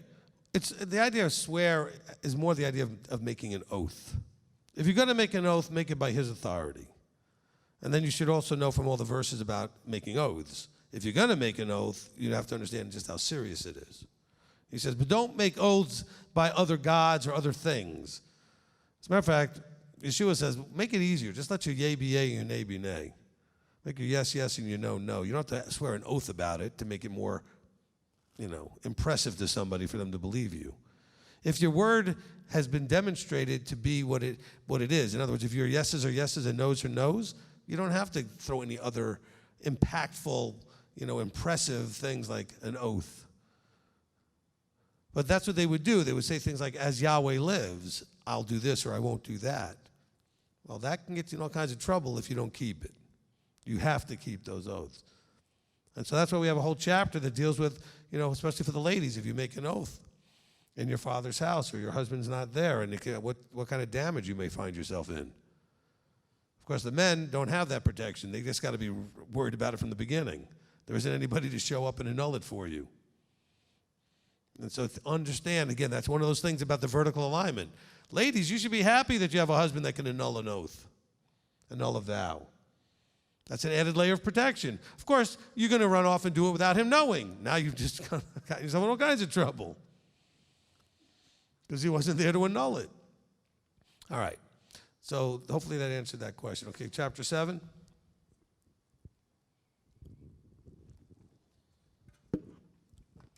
Rabbi, thank you.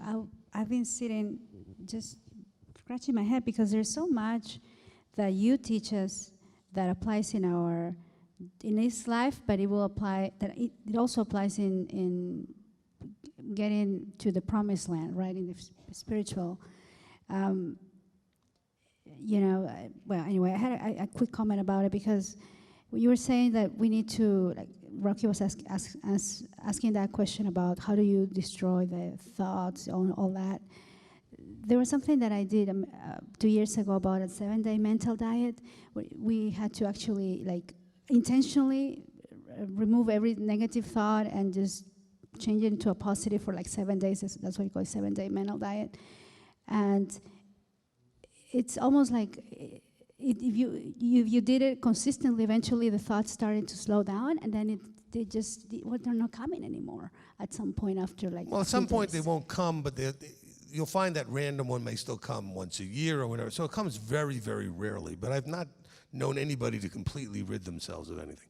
But when we talk about it, not a daily thought is now turned into a maybe once in a year showing up. That's pretty good stuff. Okay, but then you have to know what to do when it finally does show up. Because you'll never be, it's kind of like an alcoholic is never going to not be an alcoholic. They will always be susceptible. Whatever your addiction is, you will always have that addiction, even once you have it under control. But if you allow to entertain it, you're right back there. Same thing with thoughts. Every now and then, a thought's going to come up, and Abba may kind of cause or allow that thought just to see how you handle it. Satan's going to immediately pounce on there and cheer you on to go with it. And you've got to decide, no. We're not going there, okay?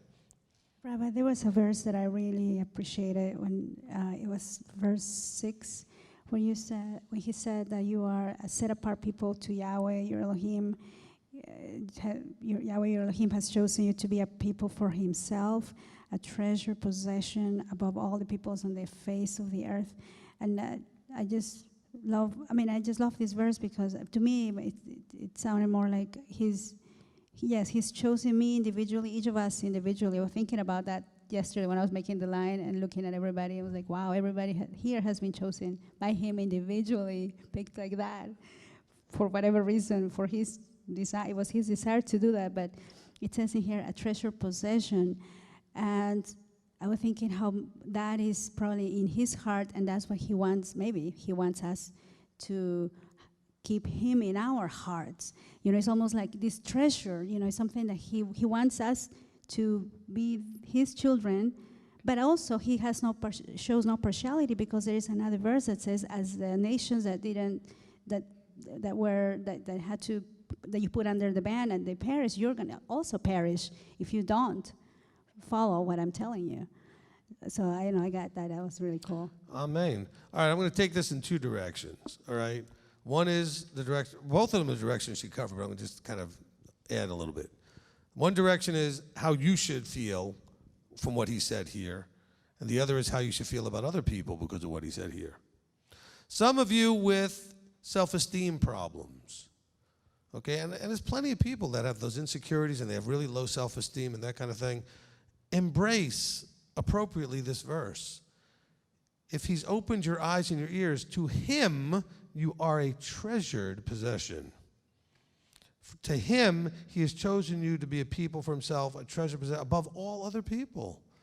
And you don't even understand why anybody would like you, and your self-esteem is all the way down on the ground somewhere and below the ground even, but yet embrace the verse. He's talking to all of us who he's opened our eyes.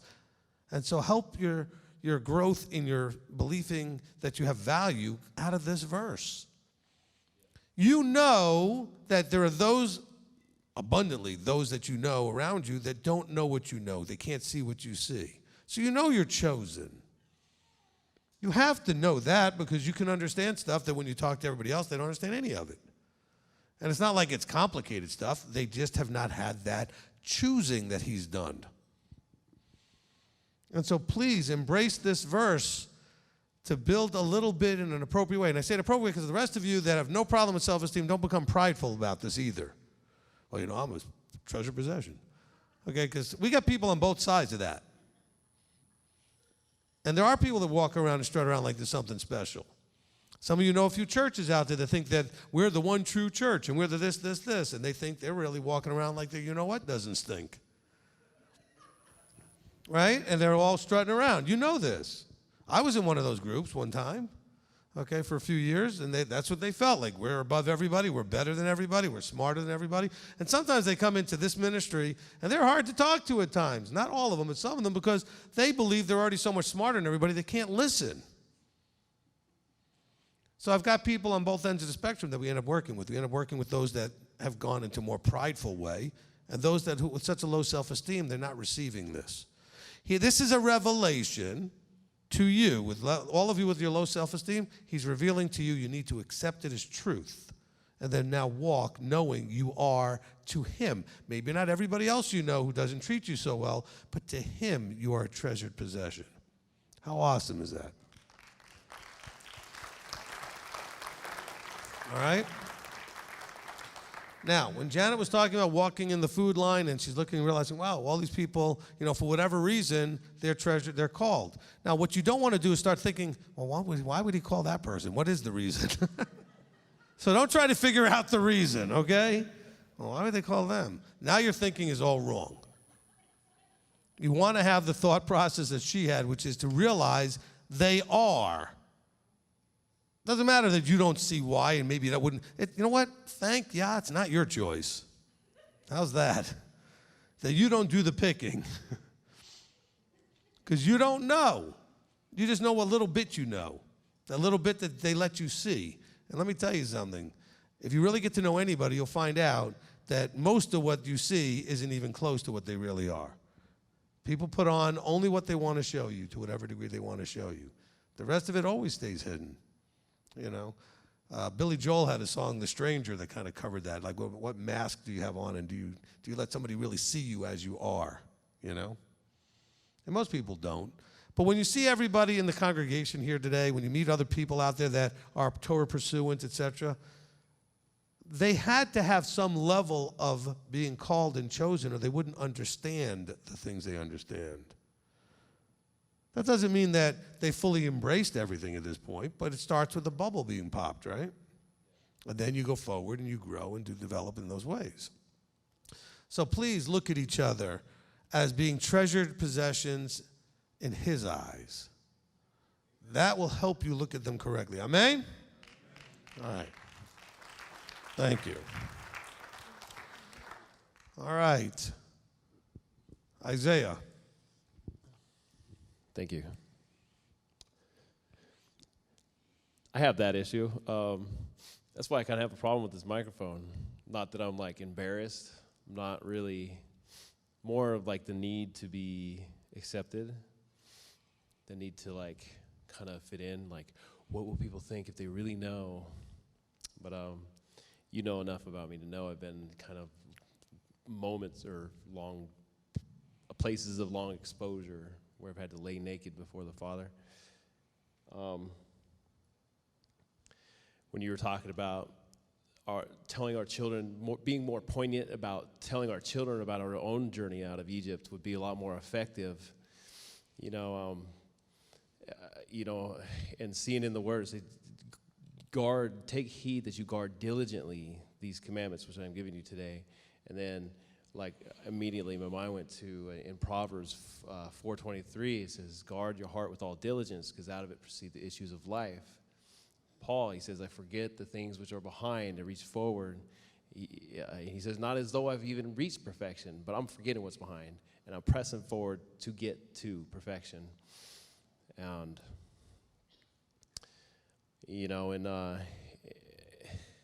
all right, so wait, so what's going on there, right? Why is Paul saying it the way he is, and what are those verses for? He's trying to make sure that all of you that have anxiety issues and other issues who tend to live in the past don't keep going there and living there. Now, telling the story of the journey is talking about the signs and the wonders of the journey to get you to where you are now. But some of you are still living in and wallowing in and blaming and trapped by the past. So on the one hand, you have verses telling you, do not forget where you came from, but also remember that you don't live there anymore. Okay, can we kind of reword it that way? Don't ever forget where you came from, because that journey could benefit someone else who's in the similar place that you were then, to know that they can go from there to where you are now. Okay? Amen.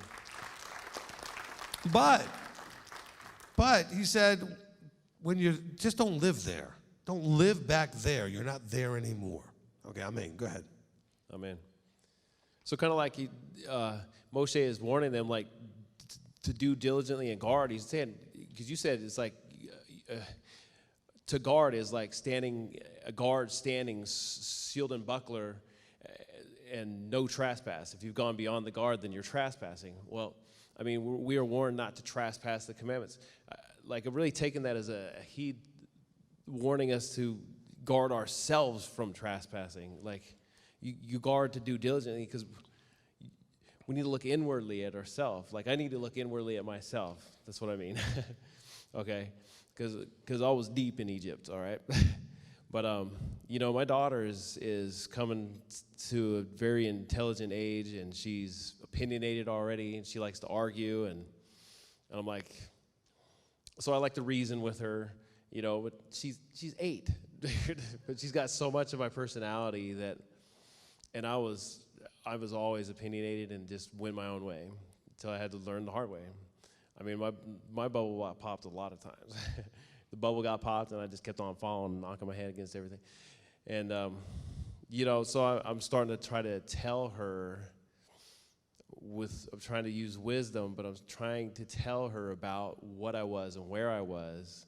Like, hey, do you remember when? Because she remembers a lot of stuff, even from like 3 years old and younger, where things just weren't right, where I wasn't right.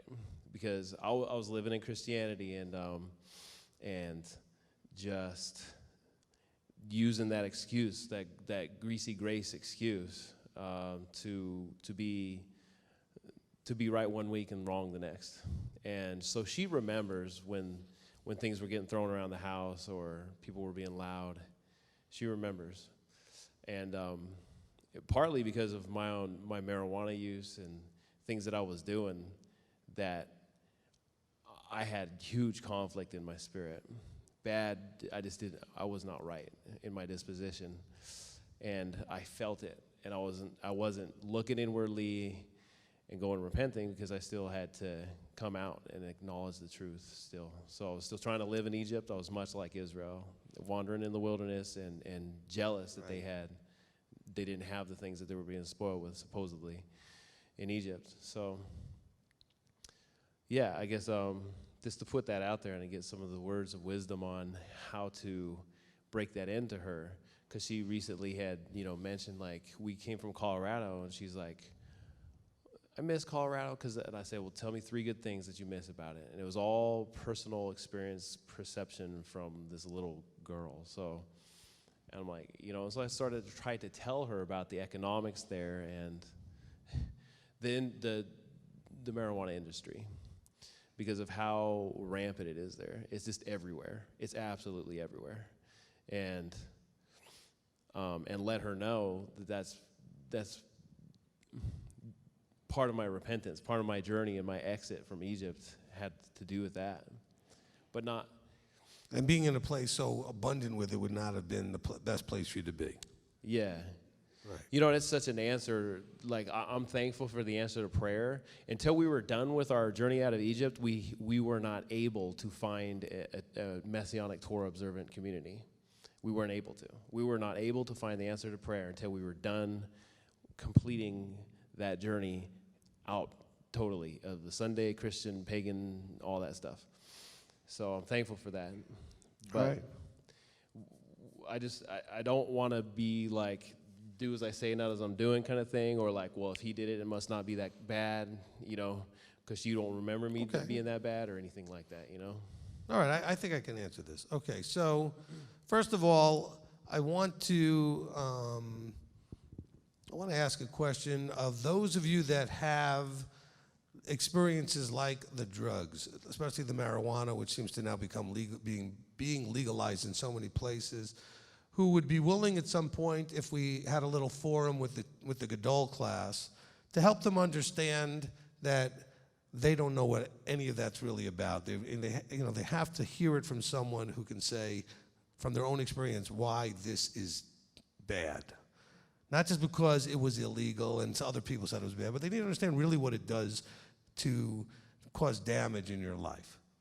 Because a lot of them, as I'm talking to, and I do talk to a lot of the teenagers, and I hear a lot of things going on. I'm not specifically which teenagers and whether they're in the local congregations, wherever they are, but there are some of them out there that think, well, if I did it responsibly, and I've tried to explain, you can't, okay? Because part of what it does is make you irresponsible.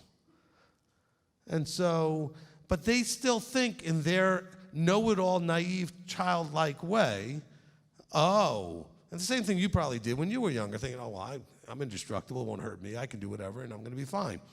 And you know where that led to. They don't know where that leads to. They need to hear it from people. They can't hear it from me. I didn't do that stuff, so it doesn't have the street credibility, so to speak, right? So that's one of those areas I can't speak to. Because I made my own choice. Now, I can tell them why I chose not to. By the way, I didn't choose not to because my parents told me anything. I had reasons why I chose not to. And I can address that with the children, okay, and tell them why I chose not to do these things. But that was my own personal choice. I certainly could have. It was always available. Everybody else around me had it and stuff, but I just chose not to for my reasons. But they need to hear also from those of you that this is where that journey can help others. But now the question to you about your daughter is that you have to find the age appropriate to what aspects that they can handle. As it comes up, you can bring it in and try to bring it in a way that would make sense where they are at 8 versus at 15, all right, versus at 19. And so that's really, the key. Don't share stuff with them they're not ready to hear. But when they ask questions, say, look, I can't really tell you everything right now because really you're too young to really put it all together, but I can tell you this much. And when you get older, ask me again and I'll tell you the rest of it, type of thing, okay? But at least then give them a way to understand that you can figure out to be appropriate to where they could process it. And that's not easy to do from a generalized point of view, because your 8-year-old is not going to be the same as your 8-year-old, the same as your 8-year-old, and what they're ready and able to handle, okay? Now, you said she grew up seeing you a certain way, so she may be able to handle more than maybe somebody else's kid who really never really saw anything because what was going on wasn't that obvious. And so you can't maybe bring those parts out. But for her, you might be able to say, remember when I was doing all this stuff? It was because of this. And that's why the house was a disaster and things were flying everywhere and noisy and yelling and whatever was going on, right? So then you can connect those dots for her. Okay? And so, again, it has to do with you knowing her and figuring out the right appropriate time to have the conversation. Does that make sense to everyone? Okay. Again, that goes back to what we're reading in Deuteronomy here, which is the idea of sharing about the journey. Don't forget where you came from. All of you who've had a really horrific journey have a really valuable testimony to others that have had similar journey, but they're not quite where you are yet, need to know that they can get there. Okay? Those of you who came out of really terrible places. Not to say that those who didn't come out of terrible places don't have a great testimony too, but just we feel maybe like, wow, where I came from, who's ever going to want to listen to me? The other people that are dealing with exactly what you dealt with. And believe me, there's more people that are from that same place that you're from than you might think. Okay? All right? So let's just keep that kind of in mind. And also, for those of you that are listening, when you hear someone talk about having a horrible journey and being really deep in Egypt, if he said it and say anybody else here said it, they may not be talking about anything even remotely on a scale of whatever, the same, but to them it was the same. So when you actually find out, if someone actually shares with you, you might think, you thought that was so bad? Or they may be like, oh my gosh. Okay, just realize that it's real to them, and it felt as awful to them, even though it may not compare to somebody else's awful. And so don't judge that, okay? Because I've had some people tell me how horribly in Egypt they were, and I'm thinking, you have no idea compared to some people that's just not. But for them it was. For them it really was. And so respect that if they feel like they came out of something horrific, that they came out of something horrific. Because for where they were and where they are, that's what it felt like to them. Okay, so it doesn't matter if you think it was. You have to understand that it is real to them. All right, Isaiah? Oh, man. Which makes me think, like... Step one foot forward. Now you're in the What if light there's there. like another forum where adult to adult in Mishpacha, those who are ready, like I could record my testimony. I could tell my story. Like, record my testimony and just kind of put that out there. Because what I started this with, I said, I get kind of nervous on here. Really, it's an acceptance thing. It's not an embarrassment thing. I understand. And it's just because I'm like, is there anybody who has the kind of rough road that I have? So what if they're, Okay, let me... just putting that out there. Okay, so here's the thing, all right?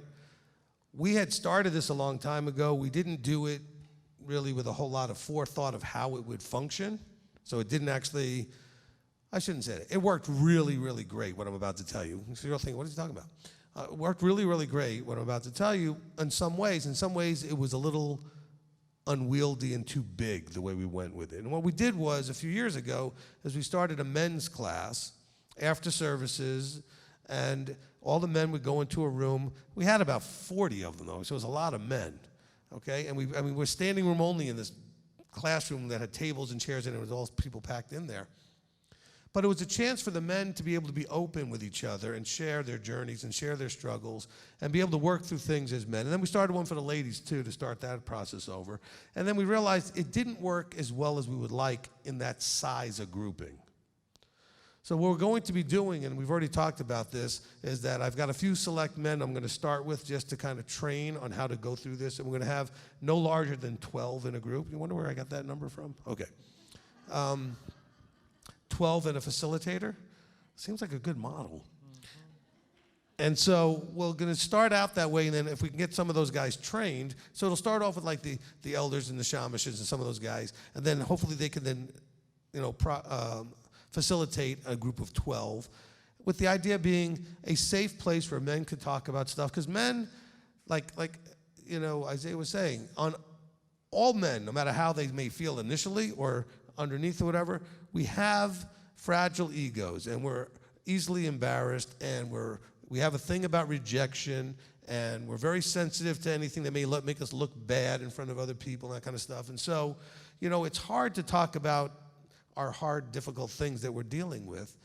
And, the biggest blessing was that when we first had the meeting, we had the first person that went, won't mention who it was, I said, all I gave the guidance was just, look, tell everybody about yourself. Just not your resume, but if they've never met you before, hey, I'm married, I got 3 kids, I grew up in this town, I now live over here, whatever. Just whatever you want to tell them about you. And the person started talking about some of the abuses when they were a child and how that affected their growing up and the loss of a parent and all these other things and struggles with pornography, whatever it was, right? There's all these things. And the men are all sitting there going, we can talk about that? Because nobody wanted to go first. All of a sudden, everybody wanted to go. Can I go? And it was so freeing for them to know that I can talk about that and it's safe and in this room and we can talk about these things. And the next thing you know, people were just sharing all kinds of really, just powerful, deep things that they need to deal with. And we were just, at that point, I was making note of the different things that were coming up so that we could have a little class just on those specific things. Like people that were struggling with loss of parents when they were younger, abuse, or pornography, or drugs, or alcohol, or marijuana, whatever it was, right? Just marking down things. And we never really got to that because we went almost a year and didn't get through all 40 people giving their stories. Because we only did it once or twice a month, and so we never even got past that. Although it was still powerful. And not only that, but I noticed the men interacted with each other much better after that because a lot of the guys who didn't know each other now felt, I know you now, okay? And maybe, especially it helped some of the ones that were more awkward and didn't really socialize very easily, and now we understood why, because they would explain as part of their testimony their struggles with that and their feelings of rejection, and they know that they have certain awkwardnesses about things that people generally sort of are a little more standoffish about. And all of a sudden, people made an extra effort to go over and talk to them and spend time. It was great. So for you, Isaiah, know that this is something that we're going to be doing. All right? Does that sound great for everybody? And for the ladies, we'll have you have coffee in Danish and sit around and have a good time. And you guys can schmooze. No, we'll do the same thing for the ladies. We'll start getting something developed so that we have some trained people to do something for the ladies as well. Okay? And I think it's important as mishpacha, as family, that we can share in each other's burdens, as Scripture says. And we have to have what's most important, which is that safe place to share. And the key is it has to be safe. We have to make that a key component that anybody who breaches that will be thrown out of the group immediately. It has to be safe. Otherwise, we can't get anywhere. Amen? Amen. All right. So thank you for bringing that up, Isaiah, because I think that's part of the challenge in growth as a body, is that we really don't know each other, and we're very, very, very reluctant to let anybody really know us anyway. So then we whine about the fact that nobody knows us, but we don't want to tell them anyway. And that contradiction doesn't actually get us anywhere. Well, I don't understand why nobody wants to spend any time with you, because you don't want to be, you're like, you show up and you just stand there and you don't interact with anybody and share anything because you're, insecure, or you're worried about being, if I say something, I'll get rejected, or whatever it is. So we can't function like that. Those are dysfunctional things. They need to be healed. They need to be worked out. And in the body, we can do that. I really believe we can do that. Amen? Amen. All right.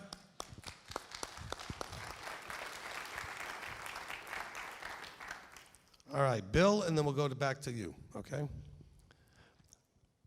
That's a hard thing to follow, Rabbi.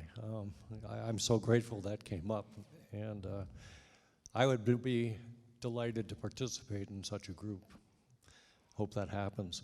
Anyway, you mentioned Revelation, and I don't know, I'm sure everyone in the room has had revelations, and you're a little, concerned. Can I tell Rabbi about this? Because it seems big, but over and over we hear the word in our readings today, to guard.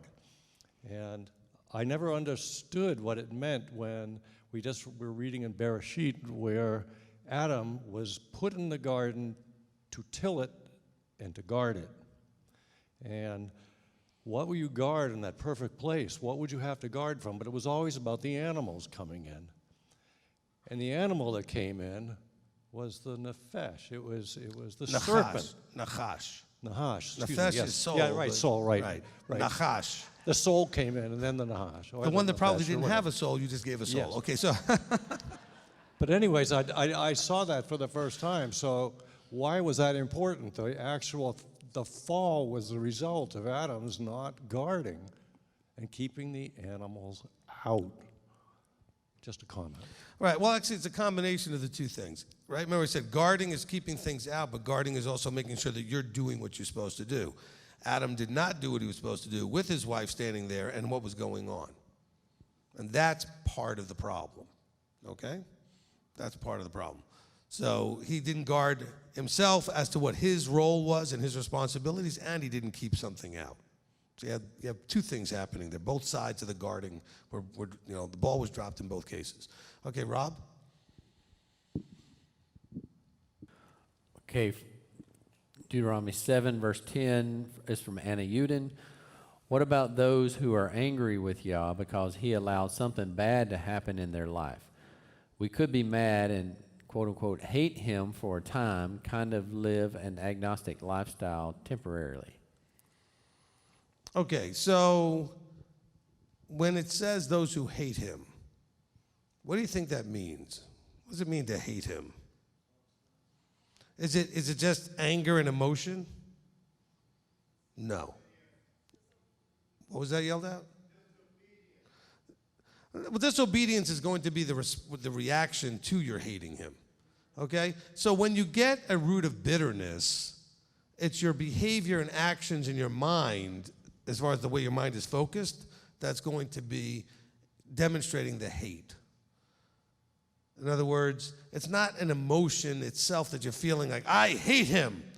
No, at some point you might have felt that or had just gotten so disappointed, frustrated, and dejected in some level, whatever, that your bitterness root got to the point where you are now rejecting him and going, well, I'm just going to do whatever I want. And he calls that hating him. Don't read into this that hate here is like we think of as human beings as an emotion. When he's referring to people hating him is because he chose them, and rather receive it as love, they turned it into something as an excuse to reject and think of him in a negative way and just go their own way. Does that help make sense with that? I'm hoping for the person who wrote that down. Because Anna's asking the question, well, what if you get so angry at some point that you feel like you hate him? Well, it's an emotion. You can get over it. The problem is if you don't get over it, that's the problem. Okay? It's kind of like, if you do something stupid, does it mean you're stupid? No, it means you did something stupid. Now, if you do that all the time, you might be stupid. You understand what I'm saying? Okay? If I'm angry, and then I let it go and move on, then I was angry. If I am angry, like that's a state of being, then I'm going to be angry all the time. And that's what it's talking about. So there are people that when things happen, they get so angry, they get so frustrated. Why would he let this happen is usually the kind of words that come out. Why would he let this happen? Why won't he intervene here? Why wouldn't he save my mother, my father, whatever? Why? And then we get angry. But we're not really angry at him. We're angry that something happened and we don't know how else to handle it, so we blame him. Hopefully that kind of sinks in for you to understand. It's not, we're not angry at him for anything he did. We're angry because something happened that he allowed or caused as part of our growth or happened as a consequence of our choosing him that we don't like. So you're really close to one of your grandchildren or a niece or a nephew, and they go to get married on a Saturday and you don't go, and now they won't talk to you anymore. And you could get really angry and bitter about that and blame him because otherwise you could have gone and they would still love you and talk to you. But you're blaming him because you didn't want to accept the reality that choosing him might have consequences that are not desirable. Because we're dealing with a world that's not his and human beings that are not doing his thing. And so they will lash out at you. And what did he say? He said, they will hate you as they've hated me. Yeshua said that. So, of course, when that happens to you, you likewise then start hating him because you think he's the reason that the problem is there. And yet, when he called you, he showed you in the contract, and that's why the New Testament is so valuable. He says very clearly, if you choose me, others will not be so excited about that idea that you've chosen me. Some of them will be outright nasty and break your heart. And then that broken heart can turn into anger against him. and then you get angry and hate him. Now, if you allow that to become a permanent status, that's what he's talking about. Allowing that mindset where you reject him because you didn't get things to be the way you thought they should be. You didn't get what you wanted. And so when he didn't give you what you wanted, or allowed something to happen that you really, really didn't want, but it happened anyway, you blamed him. Okay, so hopefully that answered the question. Rob, next one.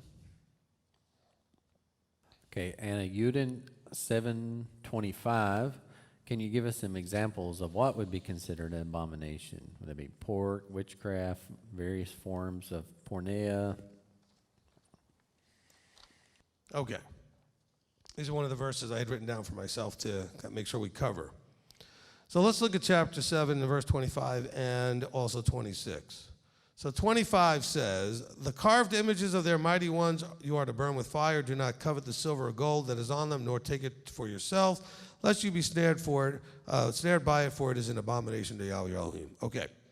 And then on the verse 26 says, "Don't even bring this stuff into your house, lest you be accursed by it.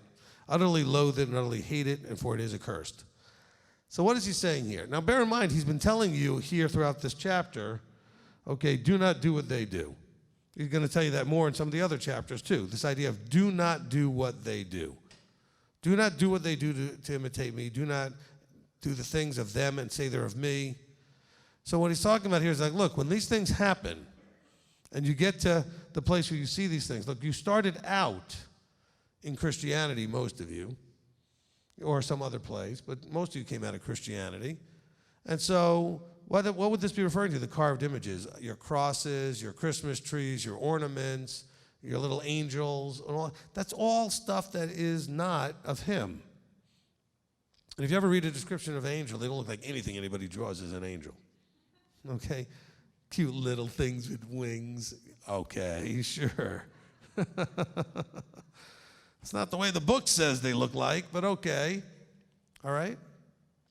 But what it's telling you here is two things. One is you are to destroy them. Because people want to give them away or sell them and everything else. No, you need to destroy this stuff. Part of it is because, I guess, you could say, well, if it's not good for you, why would it be good for anybody else? But he does allow you to do certain things and give them to the Gentiles. But this is about you having your own experience detaching from the stuff that you valued. If you give it away, it's less painful. If you sell it, it's less painful. Because you remember all the money you spent on it and all the effort you spent on it. And it kills you, the idea that you're going to sit there and destroy it. Some of you who need target practice, put them out there on the fence and start shooting them. Have fun. All right? Listen, if you can shoot a Christmas tree ornament, you can definitely hit center mass. Okay, there's no problem. Okay? But you emotionally being able to break free of that connection by destroying the item, okay? Not that you're destroying it out of anger, but you're setting yourself free, and you're the one doing it. Don't say to your husband, I can't do it, you have to do it, I can't. That's even more reason why you need to do it. The more attached you are, you're the one that needs to do some of the destroying of it. Because it's part of your setting yourself free from the attachment. That make sense so far? All right, then he says, do not covet the silver or gold. That's not selling it, okay? Don't try to get any value out of it. I don't want to keep any of it because, but you don't understand, this came from my grandmother and she just passed away. Grandma doesn't care. Grandma's not even aware that you're doing anything with that stuff. She is passed, and so she's not aware of anything. Okay? Let's not be all Christian, think she's watching you from up there going, I gave that to you. I want to sound like an old Jewish girl. What are you doing? Shame on you.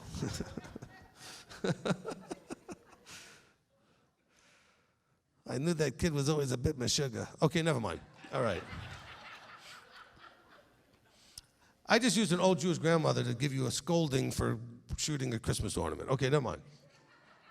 It's the only accent I could do. I can't do an old Christian grandmother. I have no idea what that sounds like. Okay. So we should not be seeking or coveting or desiring to get any financial benefit out of what we had that was no good. And then it says, and do not bring this stuff into your house. You should not be allowing this stuff into your house. Now, I know a lot of men out there are going to tell me I'm going to cause divorces for them. I'm sorry. If you are covenanted, you can't allow this stuff in your house. If you're the wife, it's his house, you can't do a thing about it. Now, you're married, you could always say, I don't want to be in a house like this, and then you may end up getting a divorce. That's up to you. What I'm saying is, you don't have the authority to force him not to do it. All you can do is leave, if that's what you need to do, or be able to tolerate it because it's his choice, it's his house. That's the vertical structure. Some of you are thinking, no, it's not. I paid for it. Well, then you can throw him out of your house if that's what you need to do. But it's about your relationship with him. You're going to have to figure it out. But men, grow a spine, risk your marriage, stand up and say, this house is not going to have this stuff in it because they are abominations. Okay? Now, Anna also asked a question about the abomination thing. Abomination is Yahweh's word for, this is the thing I really don't like the most. That's the highest level of I don't like it. I don't approve of it. It's no good. It's called an abomination. And he says, for us to understand clearly, in the next verse he says, you are to utterly loathe it and utterly hate it, for it is accursed.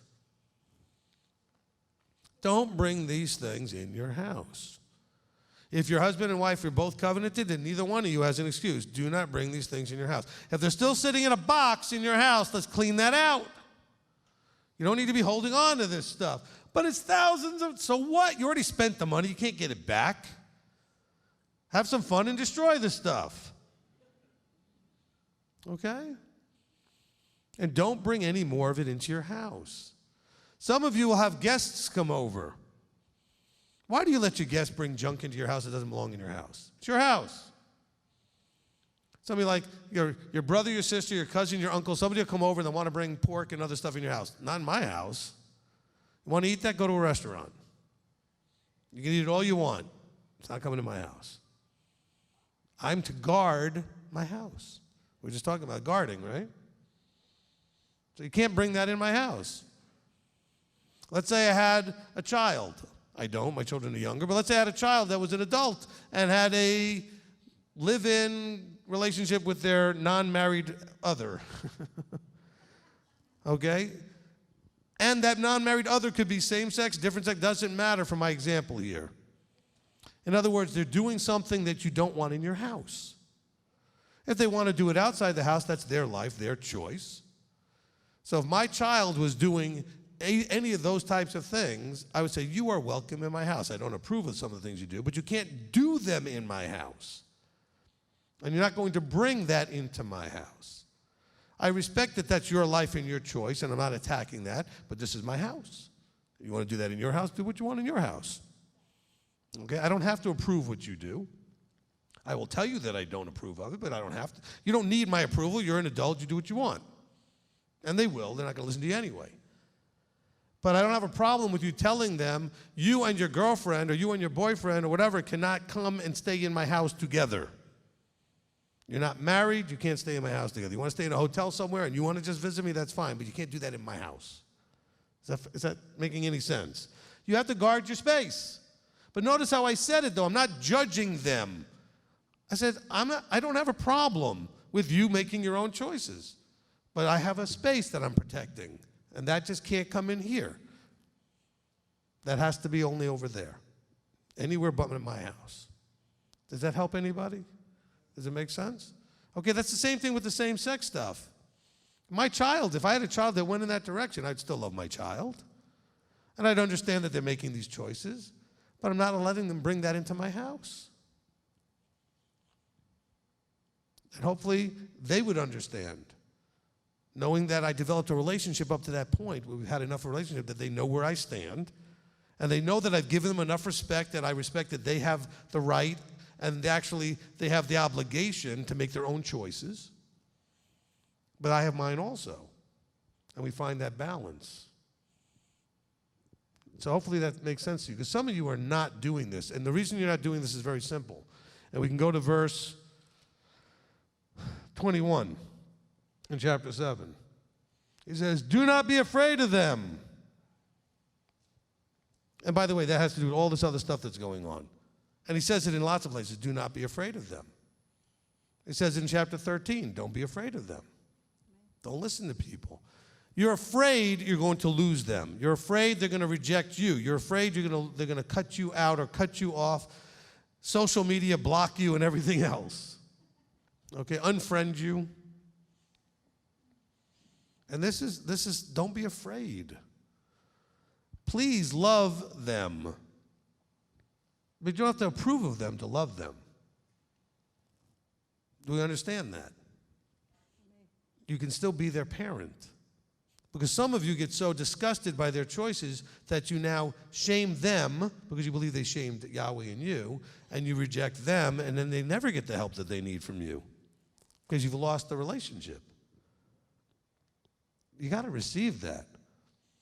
I work very hard every day with both my children to make sure that by the time they get to an age where they're going to be making their own choices, which is getting really close. My son will be 18 in a month, in a couple of days. And I'm working very hard to make sure I have that relationship where we will always have a close, tight, respectful relationship where I can hear him and he can hear me. Now, he's still going to do what he's going to do, and I'm still going to do what I'm going to do, but we're going to hear each other. And he's going to know that I may not approve of every choice he makes, but I respect that it's his choice to make. By the same token, I ask him to do the same thing with me. He's not going to like every choice I make, but I ask him to respect that it's my choice to make. And so far, that's worked pretty good with 2 teenagers. And so you need to figure out how to do the same things. And we'll talk about that more during the teenager class. All right. Any more for chapter 7? None online. Not online. Okay, Pat? I just have a question on what we were just discussing. All right. Now, is the nativity scene, is that wrong? The nativity? The nativity scene, you need to get, these are all things that are all connected to the Christianity deal. Okay. Yeah. Also, the gold and the silver that is on idols or whatever, you can't like melt them and use it for something That's what it's saying. He says, don't be plucking the gold out of the idol. It's already accursed, is what he's saying. It'd be like trying to get the value out of your expensive ornaments that you bought and all these designer things or whatever you had to do those things. He says, just don't let it even be in your hand. By the way, there's a lot of verses in here that talk about things like when he puts something under the ban, he says, don't you try to keep any of it or all this other stuff. What's got to be destroyed has to be destroyed. And he makes it really clear at the end of chapter 7 here. He says, you know, these things, these carved images, etc., he says, you are to burn them with fire. He says, they are accursed. They utterly loathe it. He says, do not covet the silver or gold that is on them. Covet means that don't desire those things. So you're not just going to, you know, destroy them and keep the gold and the silver and all that kind of stuff. He says, look, just get rid of this stuff. You do not need to benefit from something that's connected to that. That was from a different life when you were a different person. And you don't need anything to remind you that that's who you used to be. You can remember your journey without all those things. It's because you're coveting it that's the problem. You want that. It's a loss to you that you don't want to have. You don't want to feel that loss.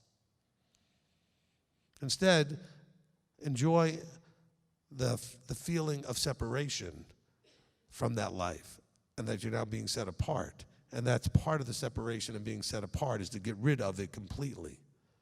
Okay? All right. Nobody said this was going to be easy. All they ever said is it was going to be worth it. Okay? Nobody said this was going to be easy. He just promises it will be worth it. All right. Any more for chapter 7? All right, let me check my notes and see if there's anything else we wanted to cover. No, I think we're good to go. One more check on this other page.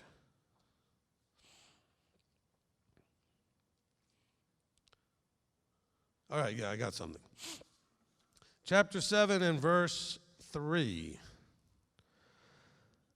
I'm surprised nobody brought this up. It usually comes up. He says, and do not intermarry with them, and do not give your daughter to his son, or you do not take his daughter for your son, for he turns your sons away from following me to serve other mighty ones. Okay, let's be clear what this is talking about. Do not let your covenanted child intermarry with an uncovenanted person. If your child isn't covenanted, your child is going to make their own choices to marry someone uncovenanted if that's what they do. It's your covenanted child that you're going to encourage strongly not to marry someone uncovenanted, because that person will likely pull in that direction. I have a lot of family members who are Jewish who married Christians, and guess what they became?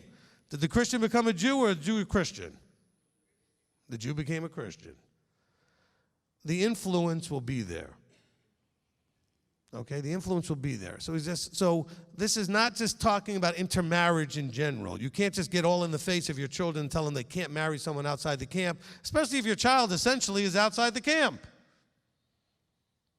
I know you don't want them to do that, but that's not going to be any benefit to the person they marry in the camp if they're not really going to keep this and guard it, etc. But it's my child, yes, and they're making their own choice.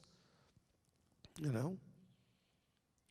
It's funny because my wife can be such a matchmaker sometimes. So we have some nieces that are unmarried that from time to time she'll think about, what about this one for this person or that? I said, look, you're asking me if I think this guy, this young man in our group is good for her. I said, but what about her?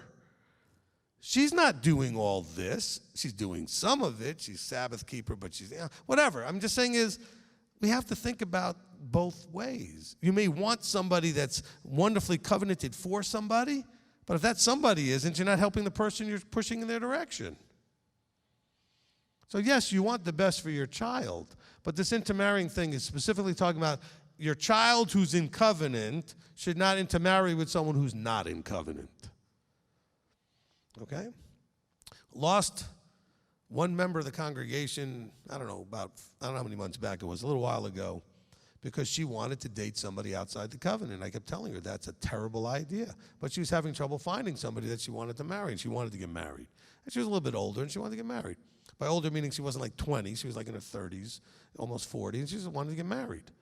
So, and I know what that feels like because I didn't get married till I was 35. It can get a little rough being single, into your 30s, and you really want to get married, and older even. But you can't give in to the pressure. And so she didn't like when I told her, no. I said, look, you do what you want. I'm just telling you, it's a terrible idea. Then it comes to find out that the guy she was interested in was married, and he's planning a divorce. Oh, like that. Like nobody's heard that before. Yeah, that they always follow through on that. Oh, don't worry, we're getting a divorce. 3 years later, it's the same thing still, right? So, but understand, the drive is emotional again. I hate being single. I want to get married. I can't find anybody. Well, stop looking. Let him provide. Okay? I mean, I'm just being serious. Look, when we were first trying to have a baby, we were dealing with some fertility issues. We struggled for some reason that it wasn't working out as far as the baby. We went and did all the research and stuff. We came to find out a little bit about adopting because we thought maybe we'd have to go in that direction. And what we found out was how many people, percentage-wise, incredible, had a baby right after they adopted. And the reason was because they stopped trying so hard and they relaxed. And it was the stress that was really making it even more of a challenge to go ahead and have a baby. Well, the same thing I think with single. I think singles sense your desperateness when you meet other singles, and they don't want that. Okay? You need to just relax and allow Abba to provide. And the next thing you know, you show up at a feast or an event somewhere, and there she is, or there he is, and you end up clicking perfectly, and it works great. But you have to let it just happen that way. Be available and ready for it, but don't be just like scanning the crowd all the time thinking, where is she, where is she, where's that guy? Because you do that. And then if you don't find one, you have a miserable feast the whole rest of the feast because you feel like, oh, this is a waste of time. Because you came here for the wrong reason. We've had quite a few people meet at a feast and end up getting married. And quite frankly, almost all of them have then left. Okay, never mind. Let's not use that point. Because they were here for the wrong reason. Okay? But they did meet each other at a feast. Okay? Anyway, so I just wanted to kind of throw that out there because that verse in there when it talks about intermarrying, I don't want some of you men, especially, or women, to be so strong on your children who are not yet awake. But you can strongly tell them it is a horrible idea to be unequally yoked. And so if at some point you think you may end up over here, it would be a real challenge if you go marry somebody not in this. But it also might not be really good for the people you marry if you're never going to end up doing this, because you just don't know what your children are going to do. We all hope and think, oh, of course they're going to covenant someday. Well, maybe. I hope so. But you don't know. They have to make that choice themselves. And so as we watch them develop, all we can do is explain to them why it's important. Look, I used to tell my parents, who were very pushy about me marrying a Jewish girl. Of course, this was funny coming from a family that kept nothing. But it was about the culture. It was about the tribe, right? It's about being a part of Judah, marrying outside the tribe and that kind of thing. And I said, they were like, so if you married somebody, whatever, then what happens when you have children and how you raise them? I said, well, I don't care now. Why would I care then? That's not the point. The point is, if the other person cares and you don't believe the same, it can become a terrible challenge. So here you are going along, dating, and everything's great. Neither one of you seems to have any vertical connection whatsoever, not focus on it whatsoever. And all of a sudden, somebody's bubble gets popped, and now the whole thing goes sideways. All of a sudden, someone decides to become whatever. Any religion you name, they could just decide to become that, and you're still in your nowhere land. And now you got to deal with someone who believes in something. And it was all fun and games, and you both didn't believe anything, but now what? This is a very hard walk to walk, meaning life. I'm not talking about just this walk in Torah, but life is a hard walk to walk together, echad, when you're not echad. You have to believe the same core things in order to walk. And that's in all areas of life, not just your spiritual area. Otherwise, you fight and you struggle. It's miserable. And so this intermarrying thing, help your children understand so that they still make good choices. But don't get so adamant and forceful, because all you're going to do is make them run in the other direction. They're going to go out immediately and marry somebody you don't want. You know that. Anybody know what I'm talking about? Okay, that's going to happen. All right. Chapter 8.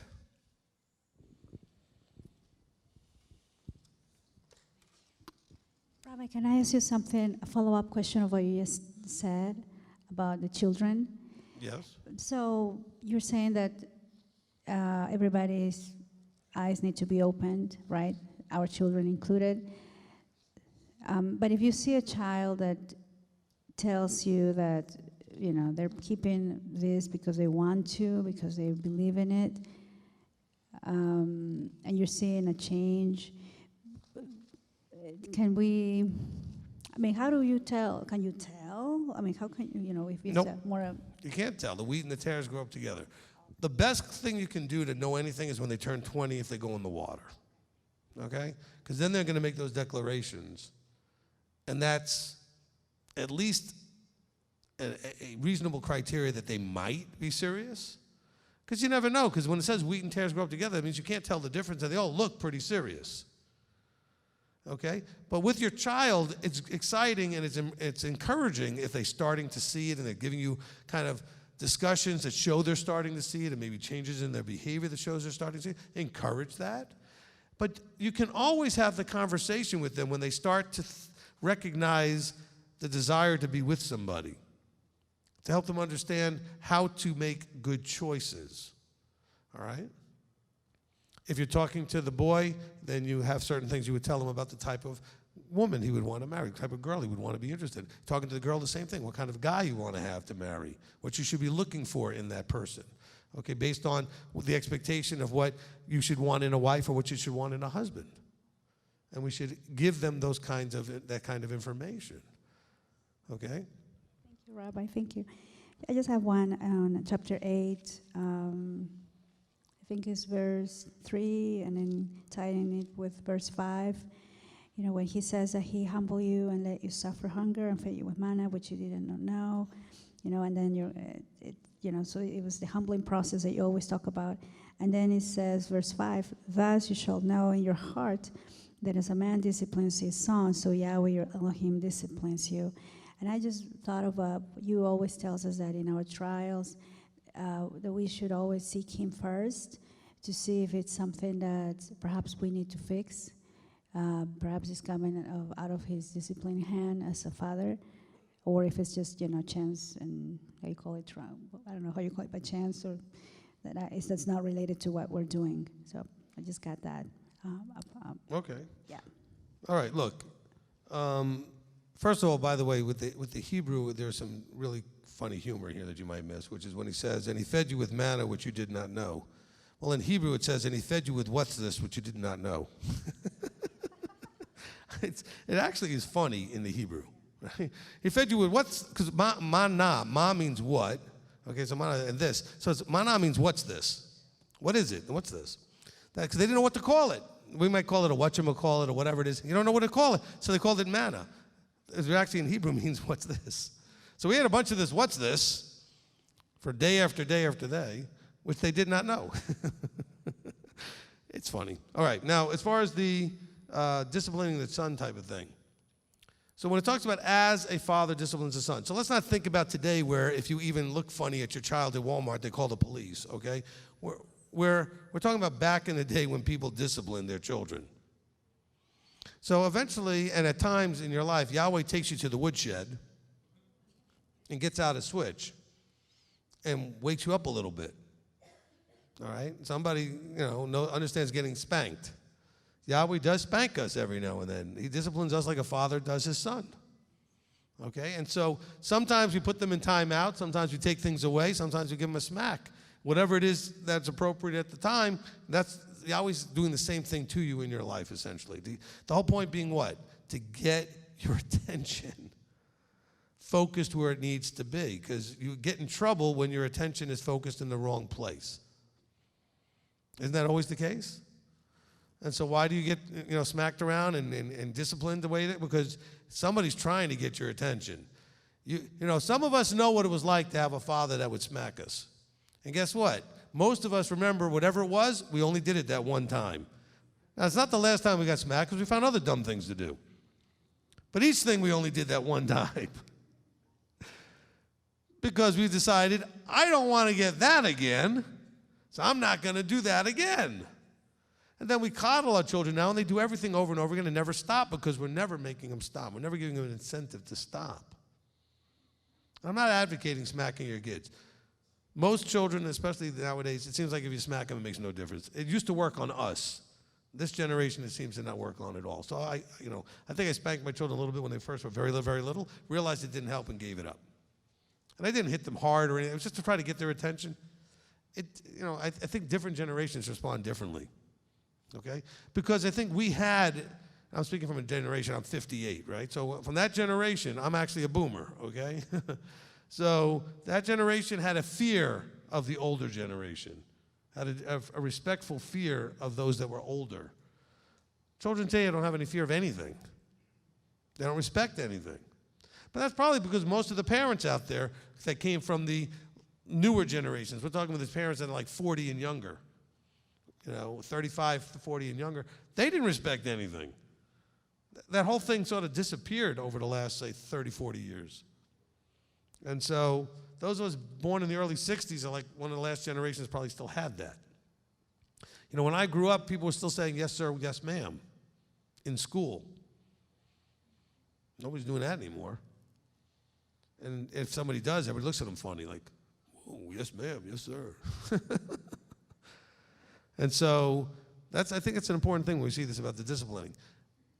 In your life, not always is everything that goes wrong a discipline, but sometimes he's disciplining you. So that's why you always ask the question, I wonder what he's trying to get my attention about. Remember, the whole thing about discipline is to get your attention. All right, Janet?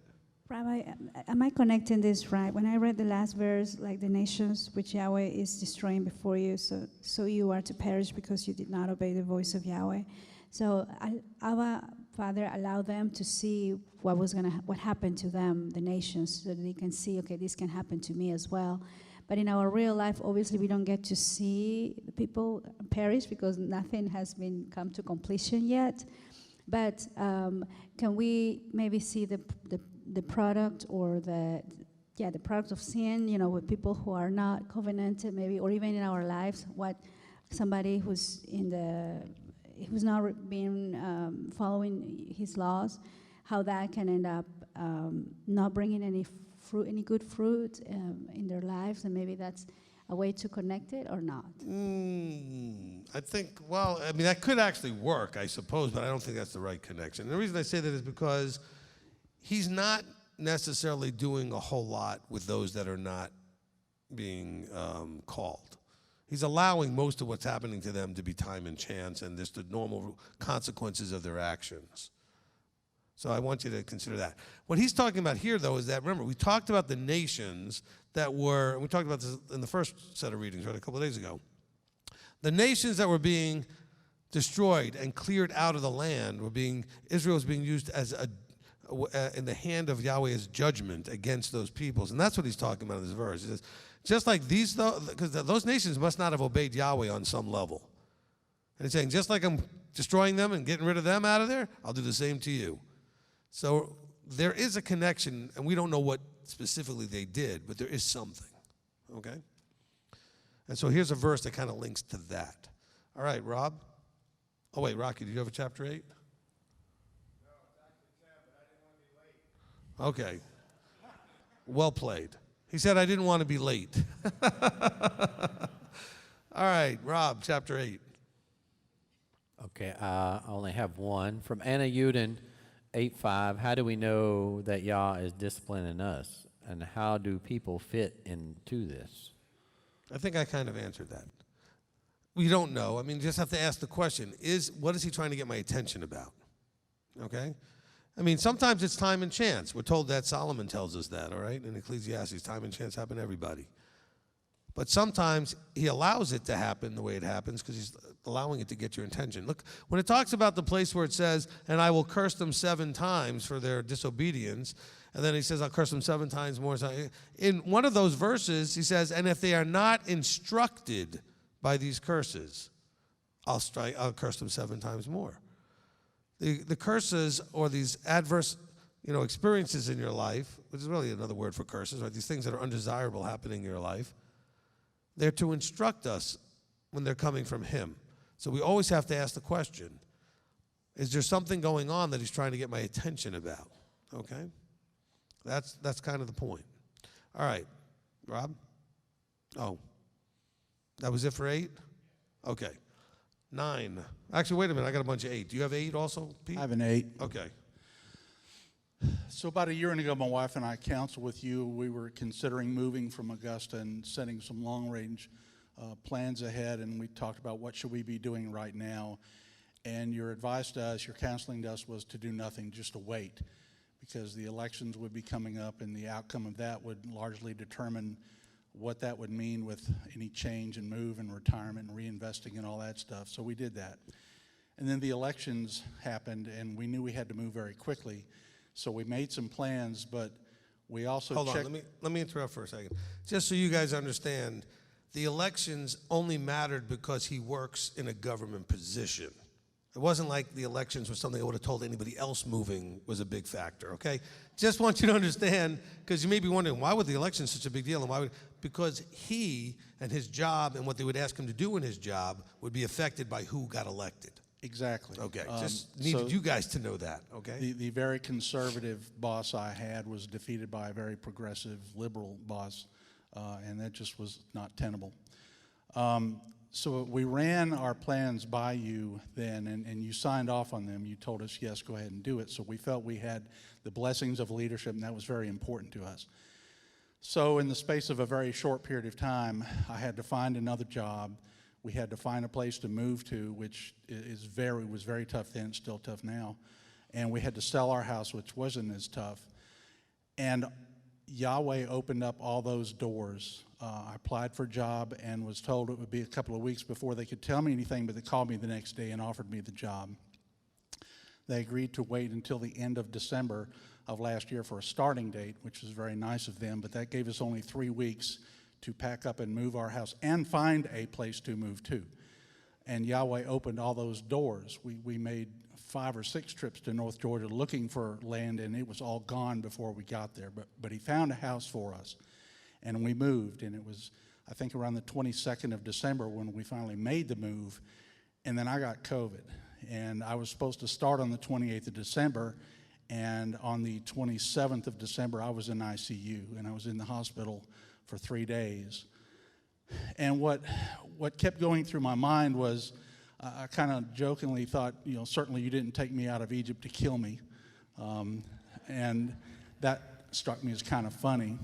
But Deuteronomy 8:2 kept running through my mind, that he was testing me, he was humbling me, he was putting these things in front of me to see if I would remember all the doors he opened, if I would remember all he had done for us, how many miraculous things happened that allowed us to be able to do what we felt we needed to do.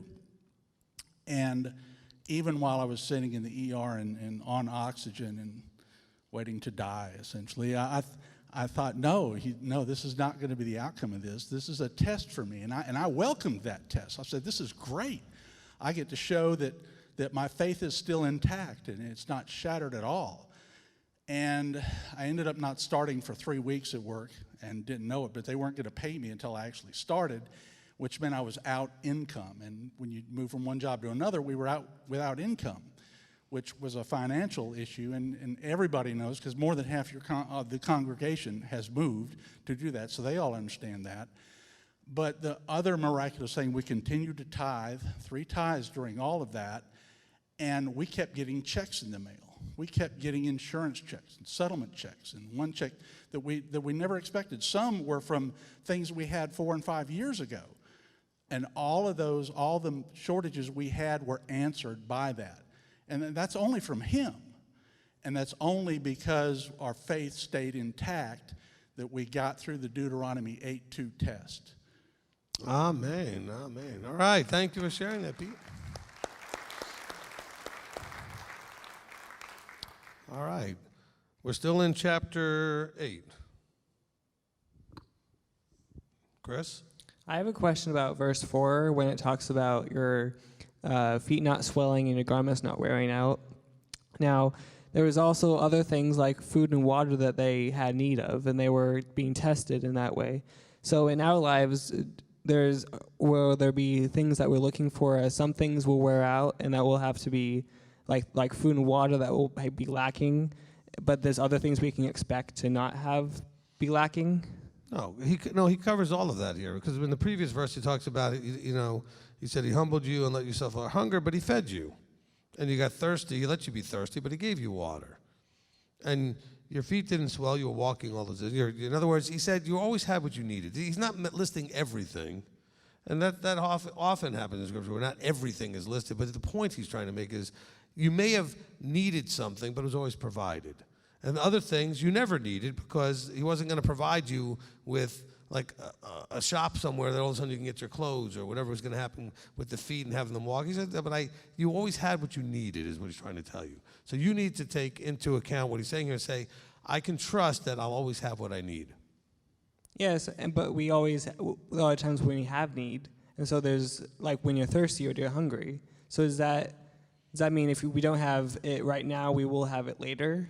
Well, he's simply saying that if you're thirsty and hungry, in the context of being in covenant in the camp, it'll be taken care of. He'll provide it, or somebody will provide it, but you'll have your needs provided. Kind of like what Pete said, checks were coming from things from years ago that you almost probably forgot about, and all of a sudden they showed up. All right? Just like, Chris, you have a few shirts that I know where they came from, and some other things that got provided for you. And some of us would like to see you eat more than just a pound of cheese. Okay, so. It was not actually fun to watch. Okay, so. Chapter 8. Okay, nobody else online and nobody out here. My turn. Did you have chapter 8? You're waiting for 9. 8. Okay, come on up. Thank you. I have 2 questions. And they're both from 8:14, where it says, leave me alone. My first question is, who is the me? Because it doesn't really print or indicate that it's Yahweh. Wait, what verse? 14. Of chapter 8? Oh, I'm sorry, I'm in 9. Okay, we didn't go to 9 yet. So if you want to talk about leave me alone, that's the next chapter. So you'll have to sit down and wait. I made Rocky wait. You can wait too. Okay. I didn't want Rocky to think he was being picked on. But he was. Okay. Because it was fun, and Rocky and I have a good relationship. All right. Chapter 8, real quickly, just a couple of things. We have in verse 10 and verse 18, these are what we would be the verses that we call the blessing after the meal comes out of this. Okay, we call that the Birkat Hamazon. So when it talks about in verse 10, and you shall eat and be satisfied, and shall bless Yahweh your Elohim for the good land which he has given you. And then, of course, then we drop down to verse 18. It says, but you shall remember your Elohim, for it is he who gives you the power to get the wealth in order to establish his covenant, which he swore to your fathers as it is today. And I know a lot of you missed that at our meals because we don't have control over the cafeteria here with a microphone like we did at the Y and other places, where I could yell out the question, have you eaten and are you satisfied? Which we do after every meal at our congregation. Everybody cheers, and then I tell them to go home. No, I mean, everybody, don't laugh, I actually do that. Okay, so, but then we pray and we say, Father, we've eaten and we are satisfied. But we're going to pause to recognize that you have provided us the ability to have all this abundance. So that's a great blessing after the meal. See, sometimes people think about, from Christianity, always praying before. Well, Jews pray before, they pray after, they pray during, pray all the time. But it's a big deal for them to make sure that they pray after the meal, because it comes out of Deuteronomy 8. And so that's, just to give you an idea where the source of that is. So when you hear me ask that question, those of you that do visit at Beth Shalom, at the end of our oneg, I always ask the question, and that's where it comes from. All right.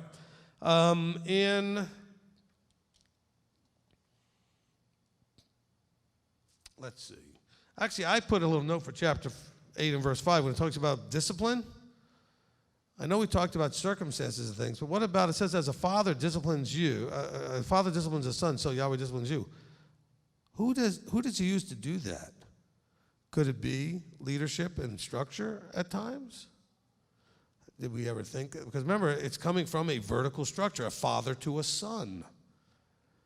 So you may want to think about that when maybe I am brought into a situation with you and you get some discipline offered to you and you decide you just don't like me and leave, as opposed to recognizing that may be him disciplining you through me, okay, or through one of the other leaders, because sometimes, Elder Billy will come and do something, whoever it is, and you should be able to receive that discipline, all right? Also in verse 19, and it shall be if you by any means forget Yahweh your Elohim and follow other mighty ones. What does it mean by any means? You could say, look, well, that's not really breaking this, or that's not really a way to break that. He says, look, if you do these things any possible way, if you by any means forget. So what are the means by which you can forget? You get wrapped up in your own stuff. You get distracted by something else. You start desiring something else. You step off guard duty and you're no longer watching and guarding. Just think about by any means. He says, if you forget by any means and follow other mighty ones. Oh, because you were supposed to be guarding after doing other things the way other people did and doing it to him. He says, you shall certainly die. You shall certainly perish. So be careful with that, by any means. And I think that should, let me check one more page. That's chapter 9. Good. All right, now we can go to chapter 9. Now you can come up.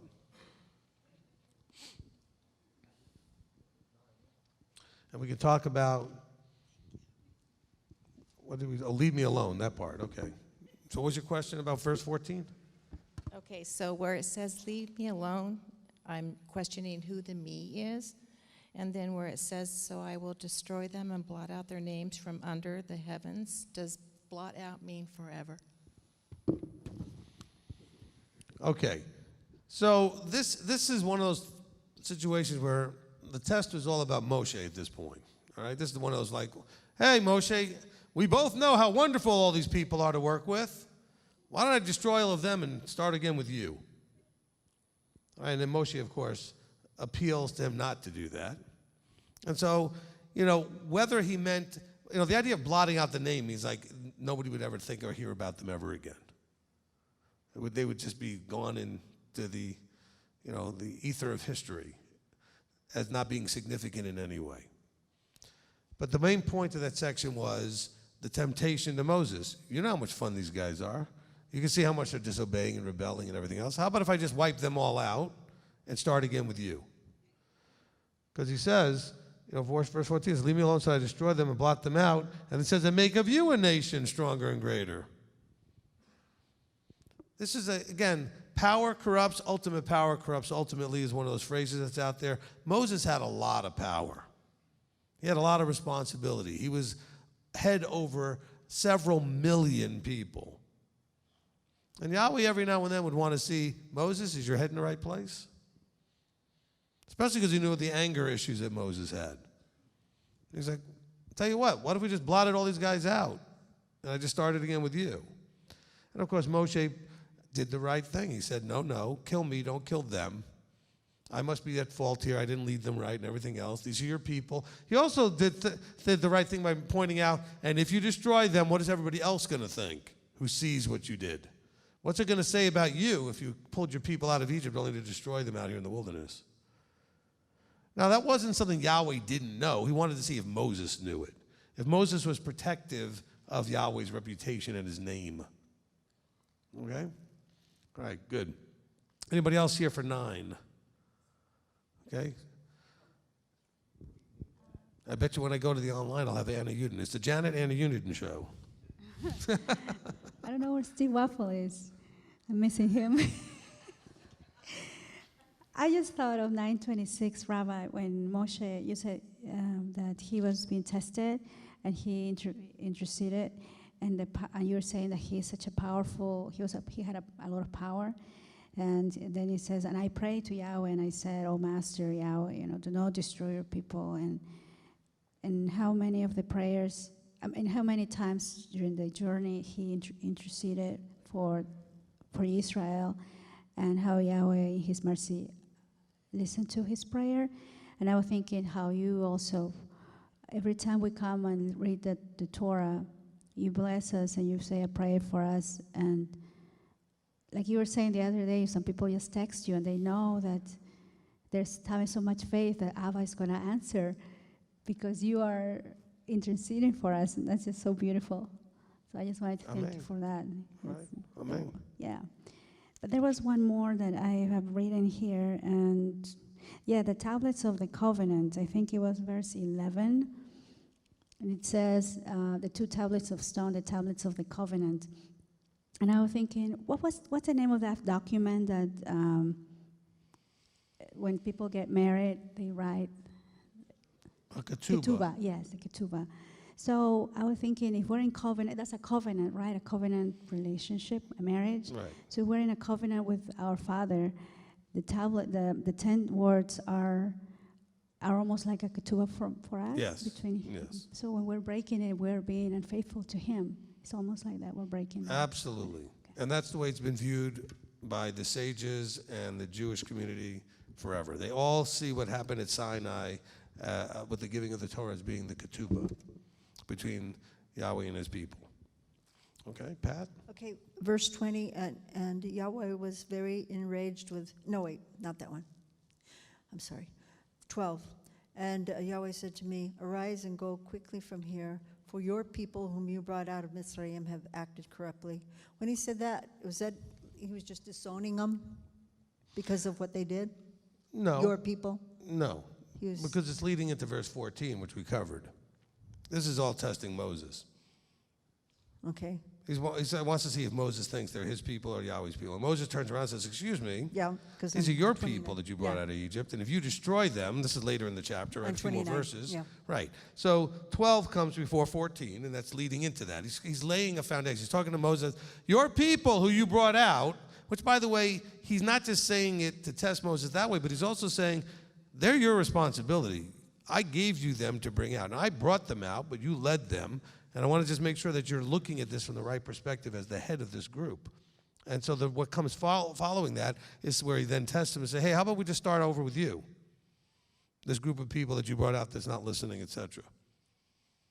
And so that's where you catch that flow. Verse 12, he's setting up verse 14. Okay? And so he's going to Moses. So he's not disowning the people at that point, even though in a sense he is for the conversation point, but he's not actually disowning them. He's trying to say, well, maybe you don't care about him, I don't care about him, if that's the case, so why don't we just start with you? And Moses is like, no, I care about him, you care about him, don't destroy them. Your reputation's on the line. Your promise to Abraham, Isaac, and Jacob's on the line. All these things are on the line. Don't do it. And Yahweh was just wanting to see, Moses, are you still in the right head? Are you still in the right frame of mind? And he was. And he passed the test. Okay, chapter 9. Rob. Number 9. Okay, that was a Beatles joke. I have. Okay. I have none on 9. I have another one back on 8, but whatever. We don't go backwards. No, go ahead. What's number 1 from 8? So Justin Denise Rodriguez says, chapter 8, verse 5, can discipline go the other way and come up from the structure?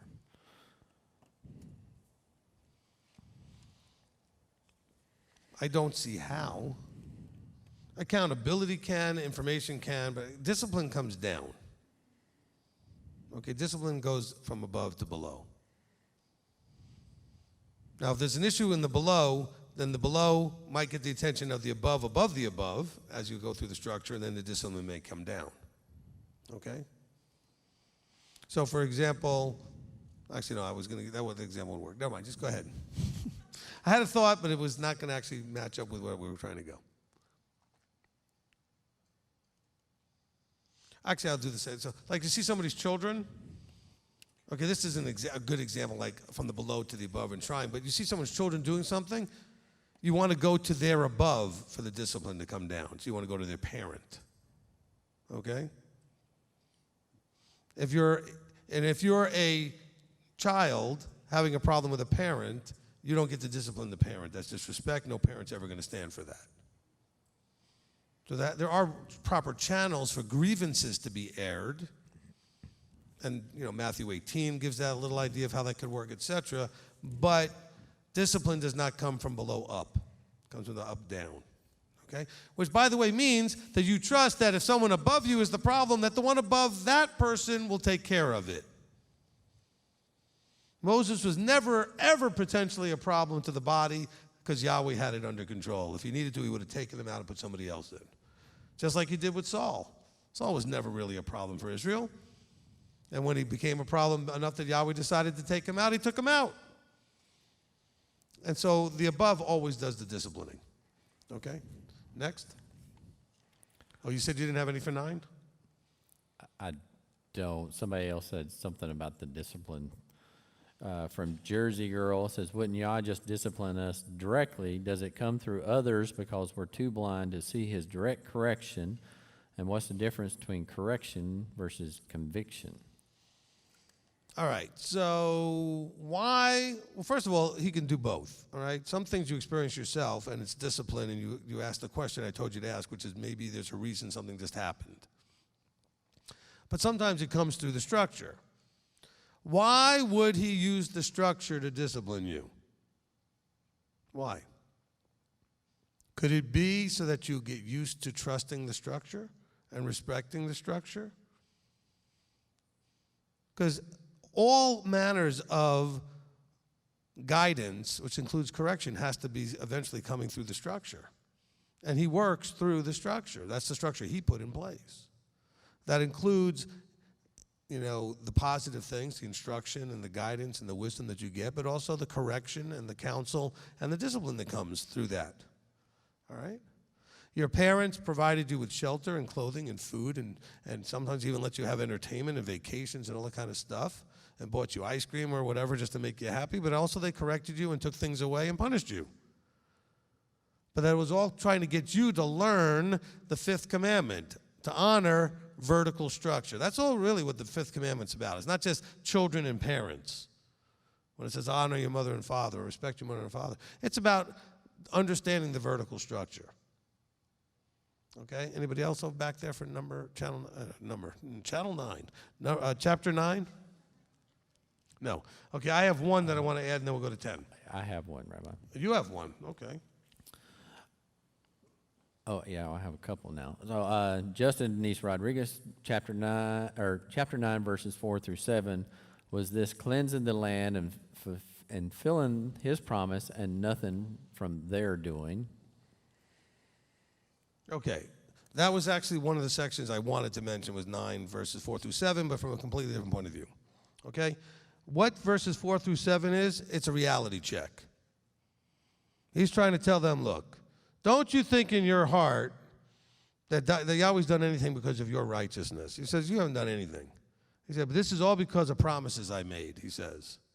So it's a reality check. He says, oh, here you are. I told you I've accepted you. You're my treasured possession. You know, the people of my heart, I've pulled you out and separated you to be my chosen people, but not because you're so awesome and wonderful. Because I promised Abraham, Isaac, and Jacob I would do this. Now, I have hope that you'll become that people, that you will be righteous and you will listen, because after all, otherwise you're going to get curses and everything else. But just understand that you're not getting this opportunity because you have earned it. Guess what? We didn't earn the opportunity we have either. He chose to call you. He opened your bubble. He dragged you out of the Egypt you were in and delivered you out of all that mess and everything else.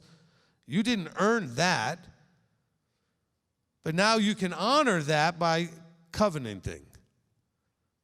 And so that's just a reality check section. It's really, I think, a great section for that. He says, and you should know that Yahweh Elohim is not giving you this good land to possess because of your righteousness, for you are stiff-necked people.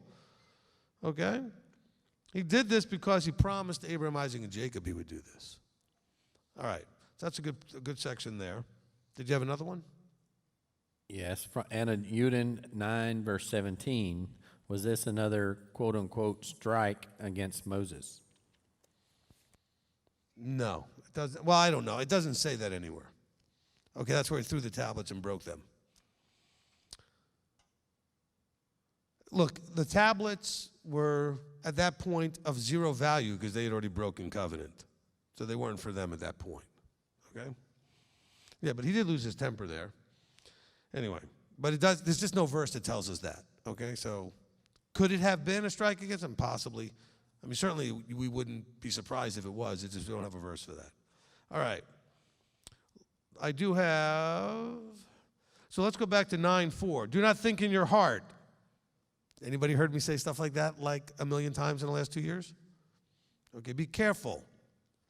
Notice the words there. Do not think with your heart or in your heart.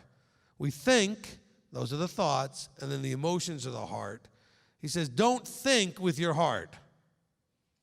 Think, and then see if there's an appropriate emotion for what you're thinking if you decide to hold on to that thought. And then he wants you to add heart. He says he wants you to love him, which is a thought, with all your heart. So we have a choice. We say, I'm going to love him. I'm going to walk in his ways. I'm going to serve him. I'm going to do all these things. I'm going to fear him. And then he wants our heart behind that. When we think with the heart, then we're letting the emotions drive. And that's where they get in trouble here. He says, do not think in your heart. After Yahweh Elohim has driven them out and saying, because of my righteousness, Yahweh has brought me in to possess the land. I'm so wonderful. That's an emotion-driven thought. Okay? That's a prideful, emotion-driven thought. All right, don't do that. All right, let's see. Do I do one more? Let's see. No, we'll skip both of that. Okay, let's go to, no, I guess I do have one more. In chapter 9, verse 13, he says, I have seen this people, and look, they are stiff-necked. So he sees, just in case you're wondering, he's always paying attention. He sees everything you do. And then we drop down to verse 24, where it says, you have been rebellious against Yahweh from the day that I knew you. Verse 27, remember your servants Abraham, Isaac, and Jacob. Do not look on the stubbornness of this people. See, Moses is talking to Yahweh and said, look, I know they've rebelled, and I know they're stubborn. Anybody own those T-shirts? He's talking to you, too.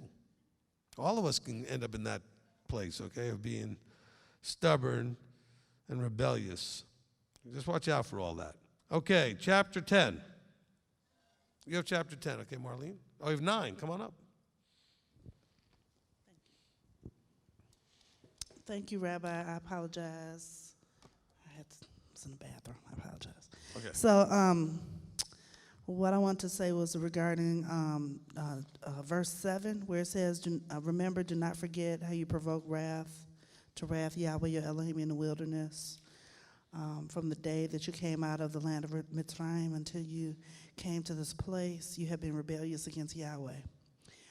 So I was wondering, you know how, I don't know if people do this, but me coming out of Christianity, probably most of us have, it's been like a practice to write down like blessings and prayer requests and answer prayers and things of that nature. I don't know if people do that, but what I was wondering if it's of value to remember us provoking Yahweh to wrath, to make those notes also, to maybe go over those occasionally, because this is after he brought us out of Mitzrayim. You know, so I was wondering if it would be valuable to not get too puffed up, you know, to not only go over, because I mean, I know it's a good idea. You know, like I remember, I don't know if it was in Daniel, when the Pharaoh or somebody like looked at the scrolls to see what had happened in the past. Was it Daniel? It was, yeah, but it wasn't a Pharaoh, but yes. It was looking to prophetic things that were written, and in those scrolls, his name was actually in there, but go ahead. Oh, no, I think I'm thinking of Mordecai. Yes, thank you. Mordecai, when he was trying to remember what had happened, and he had somebody bring out a scroll so he could remember. You know, that Mordecai did the, ratted out the people who were trying to assassinate him or whatever. So anyway, my point in saying that is that, you know, as we go along this walk, you know, depending on how long it has been since we've come out of Mitzrayim, you know, it's good to, you know, look at all the triumphs. You know, like you talk about looking at where Yahweh has brought us from to encourage ourselves, you know. But I'm thinking also to write down the negative things. Yeah, it's so many times that I've got to a place where I felt like, oh yeah, you know, I got this, you know, I'm good, you know, I'm flowing along. And then something happens, you know, then it's like, oh yeah, thank you for humbling me, Yahweh, you know. Right. But even to keep a record also of all the stuff we've done since we came out of Mitzrayim, you know, because a lot of times I think, you know, I have struggled with the low self-esteem, so I do want to keep talking about, you know, I'm Yahweh's treasured possession. But also, I don't want pride to creep in with that, like, you know, because I was good or, you know, like that is why, you know, I'm blessed. But even to think about, yeah, and even since, you know, you were saved or whatever, you did this. You know, you went and did this, and then you went and did that. And so it's a constant, you know, of the dross coming up and scooping off and constantly, you know. So I was wondering if you thought that since he says, remember and do not forget how we provoke Yahweh to wrath, if you thought that was a valuable thing and something that would be valuable to do to just keep track of that kind of stuff. All right, so look, basically the way I would say it is this.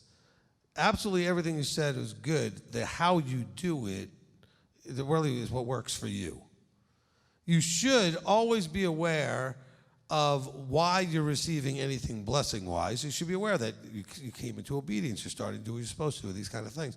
But also you should be aware that you are absolutely capable of all the things that you've done in the past that blew up in your face and you realize that you shouldn't have done because you're being rebellious or stubborn or whatever. And if it helps to write it down, then do it that way. There's lots of ways you could do it. There's whatever works for you. But I think it certainly is a good thing that you are humble enough to recognize how imperfect you are, but also appreciating the growth from that place towards perfection and appreciate the blessings that you receive as you make strides in that direction. So if the way Marlene said it, if it helps for you to write it down, then certainly that would be one of the things that you could do. All right, Rocky chapter 10. Thank you for waiting. In counseling, you told me to work on patience. There you go. So I was listening. So in chapter 10, verse 16, there goes my nose again, I had to itch it. Chapter 10, verse 16, it talks about circumcising that heart. Yep. And then, you know, and then in Romans in chapter 2, verse like 24 through 29, I think he really expands on that. But I'd like you to touch on that. But what I was getting at is the heart is that emotions. And before I came here, you know, I ran pretty much all my emotions. I really only know actually three emotions, and that was lust and anger. and everything was filtered through that, you know. It was all about what I wanted, how I wanted it, what I didn't think others would do. I mean, and I would be mad if it didn't go my way. And then the result was shame. You know, I don't want to feel the shame anymore. You know, it's like, okay, cut this stuff away from my heart. You know, anytime now, you know, anytime, Yahweh, you can cut it all away. I try to teach my kids that. Stop doing things that cause you shame. You know, wow, I wish it was that simple. Well, you know, but we are, unfortunately, we're generationally, we've lost that idea of honor and shame. I mean, just look at what goes on social media. The more shameful, the more, you know, followers you get. More popular your videos are, the more shameful it is, or the more you show and demonstrate you don't care about anything being shameful. So nobody's ashamed by anything anymore. And so that's really the problem. So I know, Rocky, that if that's what you're teaching your children, I'm sure that sometimes it's a struggle for them to receive it, because the younger they are, the less concerned they are with shame. And it's just societally we've lost that quite a bit. And as far as Romans 2, we're not going to cover that today, only because it's one of those very convoluted translation issue Paul-type things about those of the circumcision and uncircumcision and everything. Mostly Romans 2 is not talking about circumcision at all. He's talking about birth, born either into covenant as a Jew, or those that were of the uncircumcision that were born as Gentiles. So most of that isn't talking about circumcision at all. Okay, it has to do with how they were born either into this naturally, or they were called into it separately. And then whether they walk this out, then those who were born into it by being circumcised the 8th day, etc., that circumcision means nothing if they don't walk it out. And those who didn't have a circumcision when on the 8th day, and they are walking it out, then they're what reckoned even better than those that were born into it. So he's trying to make the point that what you do matters, okay, not what you were born with.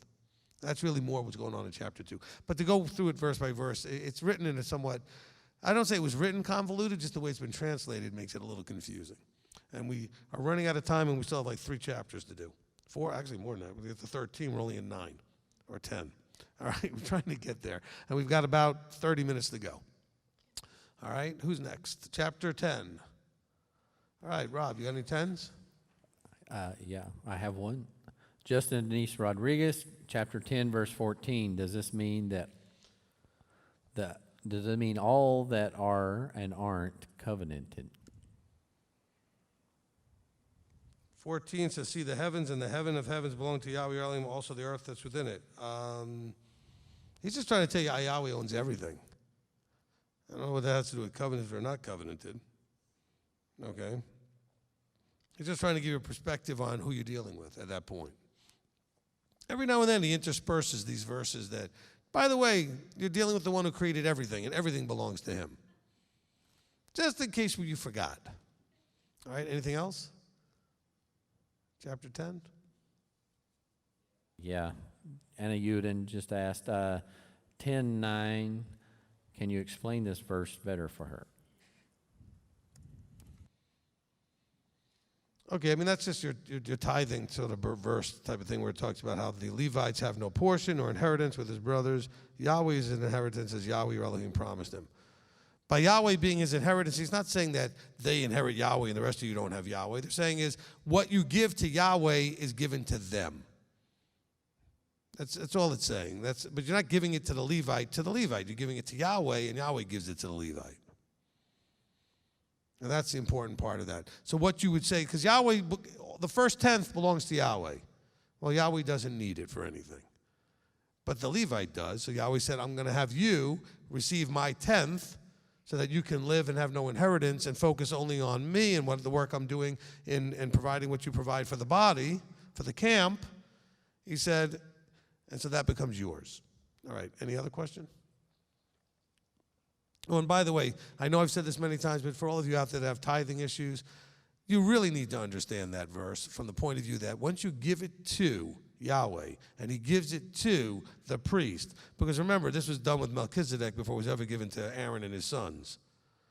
It becomes the inheritance of the person you gave it to. Okay?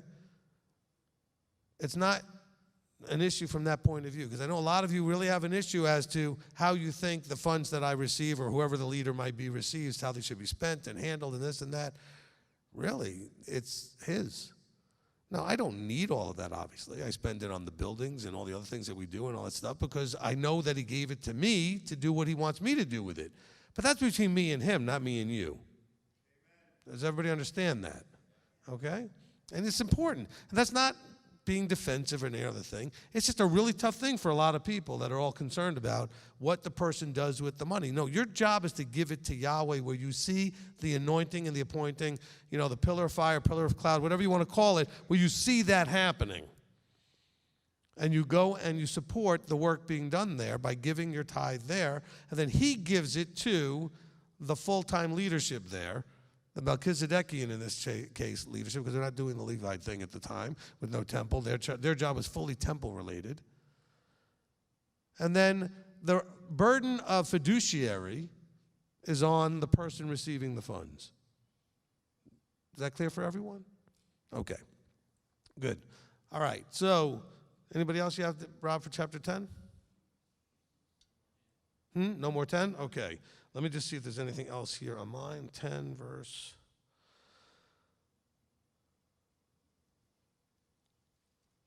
Okay, so the thing I was just talking about is actually explained in verse 8. Look at verse 8. At that time, Yahweh separated the tribe of Levi to bear the ark of the covenant of Yahweh, to stand before Yahweh to serve him and to bless his name to this day. Therefore, so whoever's got the role of bearing the ark, in other words, in this case, the teacher of the word, bearing the ark, standing before Yahweh, serving him and blessing his name, that is the priesthood, whether it's Levitical or Melchizedekian, it's slightly different roles. Melchizedekian, as I've taught you before, is the instructors. The Levites were the temple service and the judges, okay? But the anointed, appointed role is to stand before Yahweh to serve him in whatever capacity that is. Levi served in the capacity of temple service and judge. They did the judicial things. Melchizedekian was like Moses and the 70 elders going around teaching the Torah. So actually, when Moses was alive with Aaron, you had both priesthoods operating at the same time. Okay? Verse 20. Fear Yahweh your Elohim, serve him and cling to him and swear by his name. So in chapter 10, you get two really important things. Chapter 10 and verse 12, which is the order of function, which is fear Yahweh, walk in his ways, love him, serve him with all your heart. First, you start off fearing him. Awe, respect, reverence. Out of that awe, respect, and reverence, you walk in his ways because you're trusting him because of that awe and reverence and respect for him. Out of walking in his ways, you discover how much he loves you because his ways work. And then you fall deeply in love with him. This is not the Christian way of doing it. Play some music, get you all hyped up, and you love him first. Then maybe you reverence him, maybe you fear him, maybe you do some things. But it's all about the love part from an emotion. We end up loving him in this order out of reality. We love him because we see how much he loves us. And that's a different type of love. And because we love him, we want to serve him with all our hearts. Verse 20 says, fear Yahweh, serve him, cling to him, and then swear by his name. And if you're going to make an oath, make it by his name. But the idea is cling. Fear, serve, and cling. So he's giving it a little addition, right? He started off with fear and serve, and then he put cling in there, which wasn't in the first set that we read in verse 12. So now he wants you to understand that while you're doing these things, and because he used two of the things that were listed in verse 12, he's connecting them. He didn't leave out walk in his ways and love him like that wasn't necessary. He knew you'd connect, that those verses were connected. And he added the important element of cling. Go back and listen to the cling, cleave, hold fast teaching. All right? And I think chapter 11 now. 11? Nobody. Rob? Yeah, I have one. Anna Uden, Deuteronomy 11:19. How can we talk about the law without bringing others' mistakes in, avoiding Lashon Hara? Okay, I answered this one earlier, so I'm going to skip this. And if you didn't hear it earlier, Anna, you're going to go back when we were talking about it during the V'ahavta, what you do in terms of teaching your children. Okay, this doesn't say to teach anybody else. It says to teach your children. Okay, you shall teach them to your children. And I told you that mostly we're going to teach our children by our example. We're going to live this out. Now, when they're young enough, you can walk them through Parsha Pearls, and you can help them learn the word. Then they come to events like this, and they go through the Parsha Pearls YM2I special programs, and they learn some of the word. It's not about the mandate to sit down and teach your children. I'm going to say something that will either mess you all up, or I don't know what you're going to react to it. I don't, and I have not, and maybe it's my fault and terrible, I don't sit home like you may think with my children reading them the Torah and going over it every day. I'm not saying you shouldn't. I don't have that type of lifetime and things that I'm doing and everything else, but you know what? I teach them all the time, not in a formal way, and my children know this book about as good as any of the other children in here. But when I first said that, you probably thought, of course, Rabbi, because you're the rabbi and you sit and, no, I don't. They come and do the Parsha Pros program. They listen to me at services. They listen to me on, my children have chosen, my daughter especially goes back and she actually listens to the teachings like the rest of you do, because she's chosen to do that. They read their books. They know what it says. By books, I mean the scripture. I answer their questions. I instruct them out of life situations. Now, my wife would have liked it if I sat down and formally read with them every day, which I just don't, okay? And that's because, you gotta understand, I came from a Jewish background. We just didn't do that. Actually, a secular Jewish background. Some of you came out of Christianity, oh, well, we're gonna read the word and we're gonna do devotional time. There's another group out there right now doing devotionals every morning. You can go to them if you want. Okay, that's such a Christianized idea, all right? I'm devoted to him 24/7. I don't need to have devotional time, okay?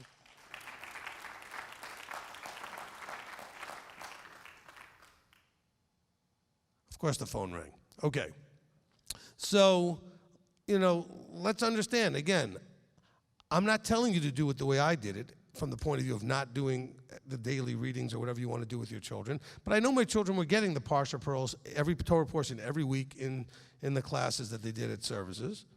I knew that my children were paying attention when they got to be Gadol age, which is the 13 and ups, that they got to sit and listen to the teaching when I did it every week. So my son and my daughter have listened every week. How do I get this not to? Okay. Should be a way to say decline and message. All right. So, but keep that in mind. It's funny because I had the ringer off and everything. Why did it ring? Technology. It works sometimes. So, but understand that you need to be providing that instruction. The children, I know how my children were getting it. Now, if I wasn't in this position, I may have done it differently. In other words, if they weren't coming every week with me and that kind of thing and that kind of program, where I knew they were doing the Parsha Pearls and everything else. But you have to work that out with your children. I just want you to make sure you understand that. Okay, anything else for 11?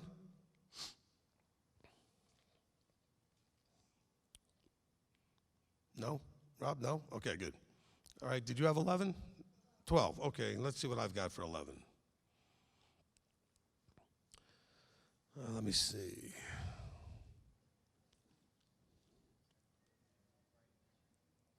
Okay, 11 and verse 13. Again, it says, and it shall be that if you diligently obey, all right? So again, we have this idea of diligently obeying, which all that I command you today, to love Yahweh your Elohim, to serve him with all your heart, with all your being, then I shall give you the good stuff. So we got a lot of if-thens going on here, right?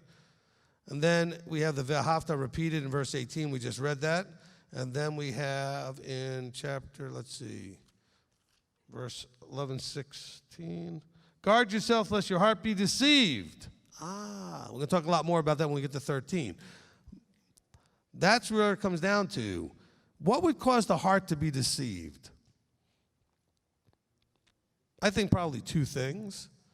You can be deceived if you don't have enough knowledge and understanding, so somebody can catch you in your ignorance.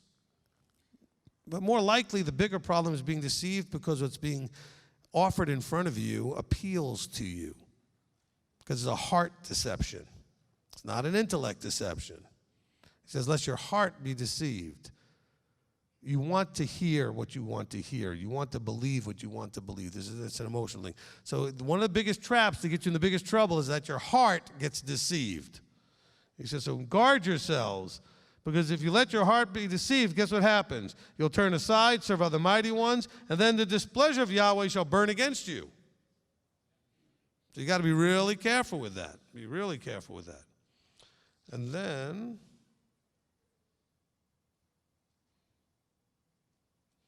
that was it. Okay, because the other thing was a repeat of the if-then to get the good stuff. All right, chapter, wait, one more, 11:26.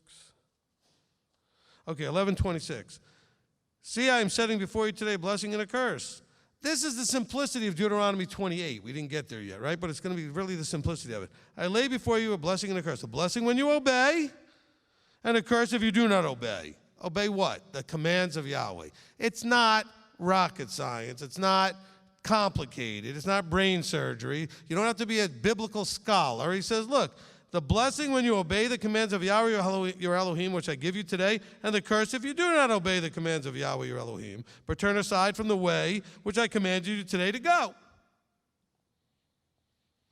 This is not hard.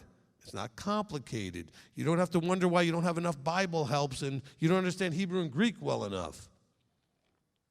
Every translation has it this way. It's simple. Blessing when you do, cursing when you don't. It's as simple as that. And the key word there is obey.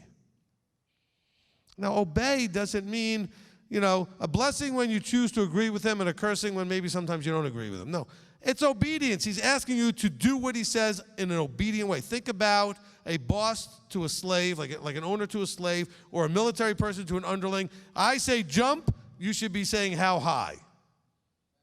That's Yahweh doing. He said, you should be running and rushing to do what he says, and you should be avoiding like the plague what he says not to touch. That's obedience. But you don't want to do that. Why? Because your heart still is deceiving you into, but I want to do that, and I like that, and I don't want to do that. I don't like that.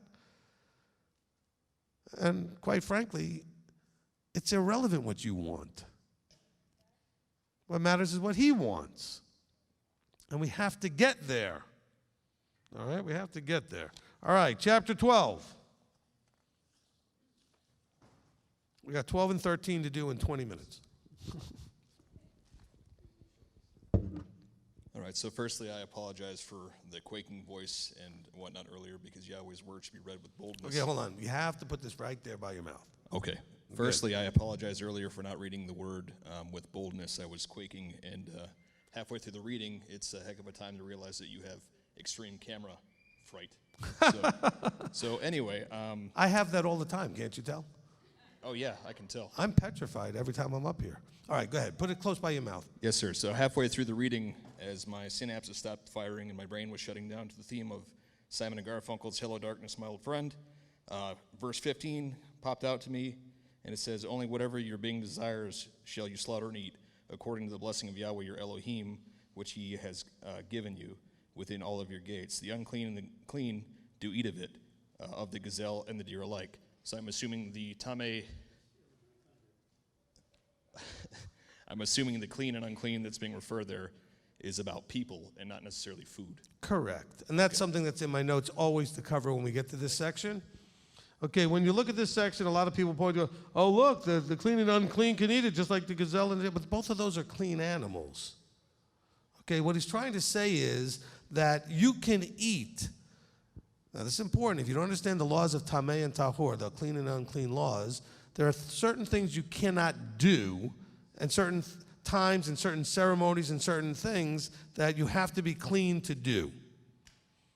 And so he's saying in this case, it doesn't matter if you're in a state of Tameh or Tahor, you can eat. Not that you can eat something unclean, but you can eat the food that we're talking about that's being killed here. There are other times where you cannot do it if you're not in a state of Tahor, which is clean. So when you see where it says that whole thing, it says, look, only what your being desires you shall slaughter and eat. So who gets to eat it? Everybody. Their state doesn't matter. That's what he's trying to tell you. All right? Okay. Because sometimes people don't make the effort to look up the kosher laws and realize gazelle and deer are both clean. They start thinking, oh, I can eat clean and unclean. Well, both of them are clean. It's talking about the people doing the eating. So that's maybe one of those revelations where your light bulb goes on and goes, oh, okay, now that makes sense. Because people might use that verse to think that somehow it undermines kashrut. No, it does not. It's talking about the status of the people. All right, Janet? Rabbi, I don't know if I'm connecting this correctly, but first tithe is what came to mind when I read 12:19. When it says, "Guard yourself that you do not forsake the Levite, as long as you live in your land." It's because this first tithe is going to the. That's mentioned in first and third tithe. If you look at chapter 15 when we get 14 when we get to it, so it'll be much more clear when we get to chapter 14. Okay, next time. But the idea being that when you're doing the things you're doing, don't forget that the Levite is supposed to get what they're supposed to get. Okay. And that will be our first tithe. First and third. First and third. And we'll explain that more. Let's wait till we get to 14 Okay. next time. What about 10:18 when he talks about he executes right ruling for the fatherless, the widow, and is that related to the third tithe? Where are you now? I know we already passed it, but I wanted to connect that 10:18. It says he executes right ruling for the fatherless, the widow, the stranger, giving him. Yeah, that's food probably and that's probably garments. talking about the third tithe. But Okay. the third tithe. But again, this is going to be more clear in chapter 14. Okay. Hopefully everybody's okay waiting till the next session tomorrow when we'll cover this. Okay. All right. Anybody else for 12? No. No? Good. Okay, let me see if I got a few here. Let's see. Chapter 12 and verse 8 and verse 9. Okay, do not do as we're doing here today. Each one doing whatever is right in his own eyes. That is something you have to always be guarding against in your own life. Are you doing what's right in your eyes or what's right in his eyes? Okay? This is really, really important in verse 8. You also see this in verse 25. It says, do not eat of it, that it might be well with you and your children after you when you do what is right in Yahweh's eyes. See the comparison? We see this doing right in your own eyes and doing right in his eyes. Okay, we also see this in 13:18. We can jump over there just for a second. He says, when you obey the voice of Yahweh Elohim to guard all his commands, which I command you to do what is right in the eyes of Yahweh your Elohim. Go listen to the teaching whose eyes you're right in. It comes out of this kind of stuff here right in this section. In 12, 13, and 14, verses 13 and 14, guard yourself that you do not offer your burnt offerings in every place that you see. You can't just do the offerings and the sacrifices anywhere. This is for all of you out there that when Passover comes around, you're going to go ahead and offer up a lamb on some sort of altar in your backyard and put blood on your doorpost and do all kinds of other dumb things. And I'm not trying to be insulting. I'm trying to give you a little poke.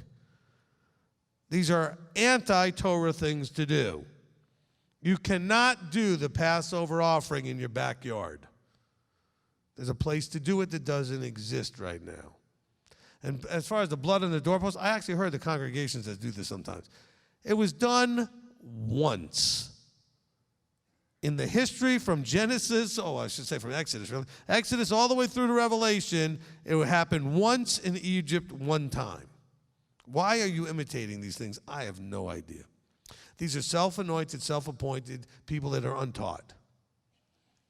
And if they had a good teacher, they'd never do these things. Or at least the teacher would tell them that they shouldn't be doing them. It's against Torah. Make sure we understand that. Verse 4 of chapter 12, do not do as they do. Do not do so to Yahweh when it talks about all these other things that people are doing.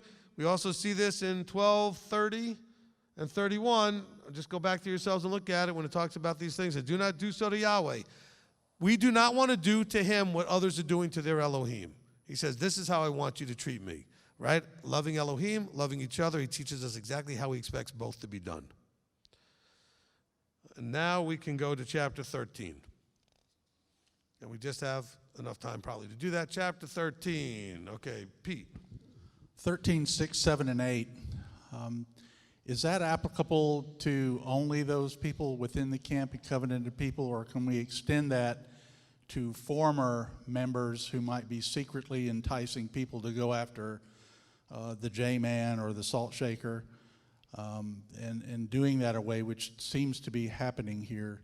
Of course, we don't extend that to the rest of that. We certainly don't go out and kill them, but aren't we supposed to be avoiding those people and not giving heed to what they say? Absolutely. Okay, so first of all, I appreciate the Beware False Prophets reference to the salt shaker.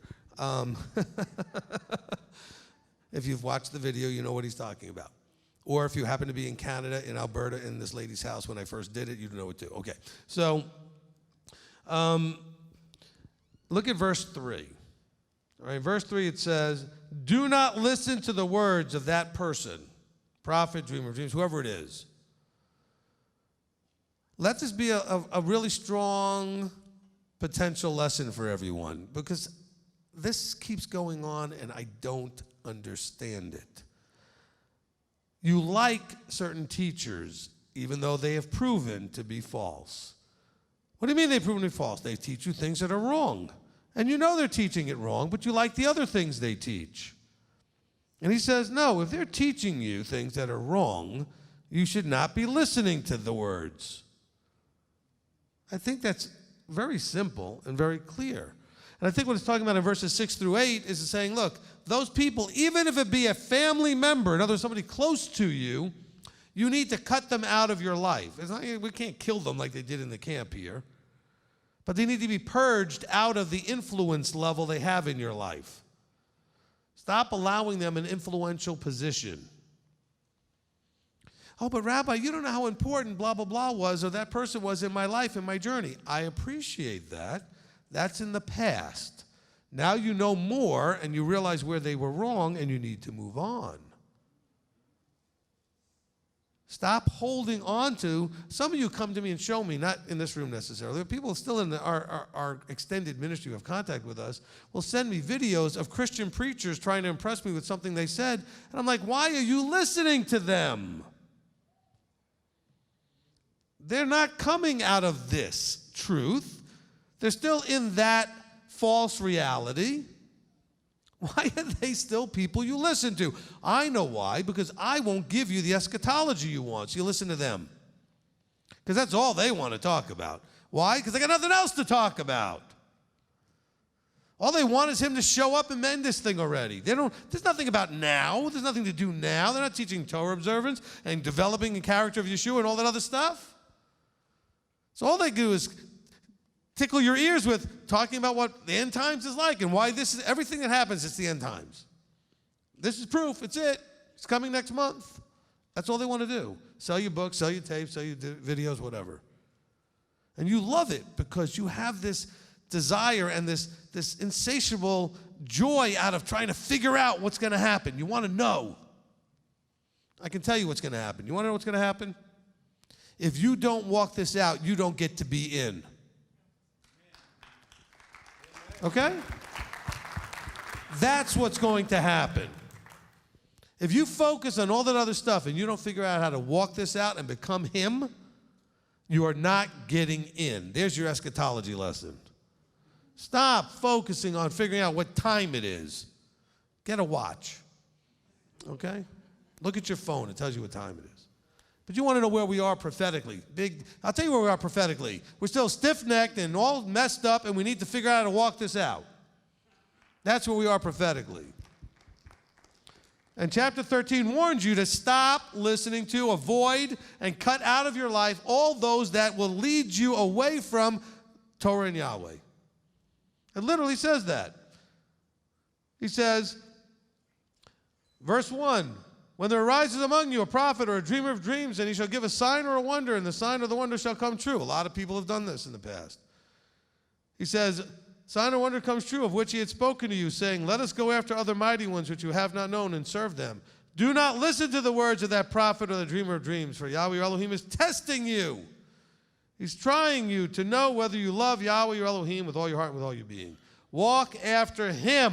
Walk after Yahweh your Elohim and fear him and guard his commands and obey his voice and serve him and cling to him. Now, that's the key verse. Whatever that person is doing, if it's not leading you towards walking after him and fearing him and guarding his commands and obeying his voice, that person's a problem. Okay? And it's not being done in any place where they're teaching Jesus as Messiah, not Yeshua, and they're teaching Sunday, and they're teaching Christmas, and they're teaching rapture, and they're teaching, grace the way they teach it and all that. It's not in those places. Amen. And you know that, okay? Amen.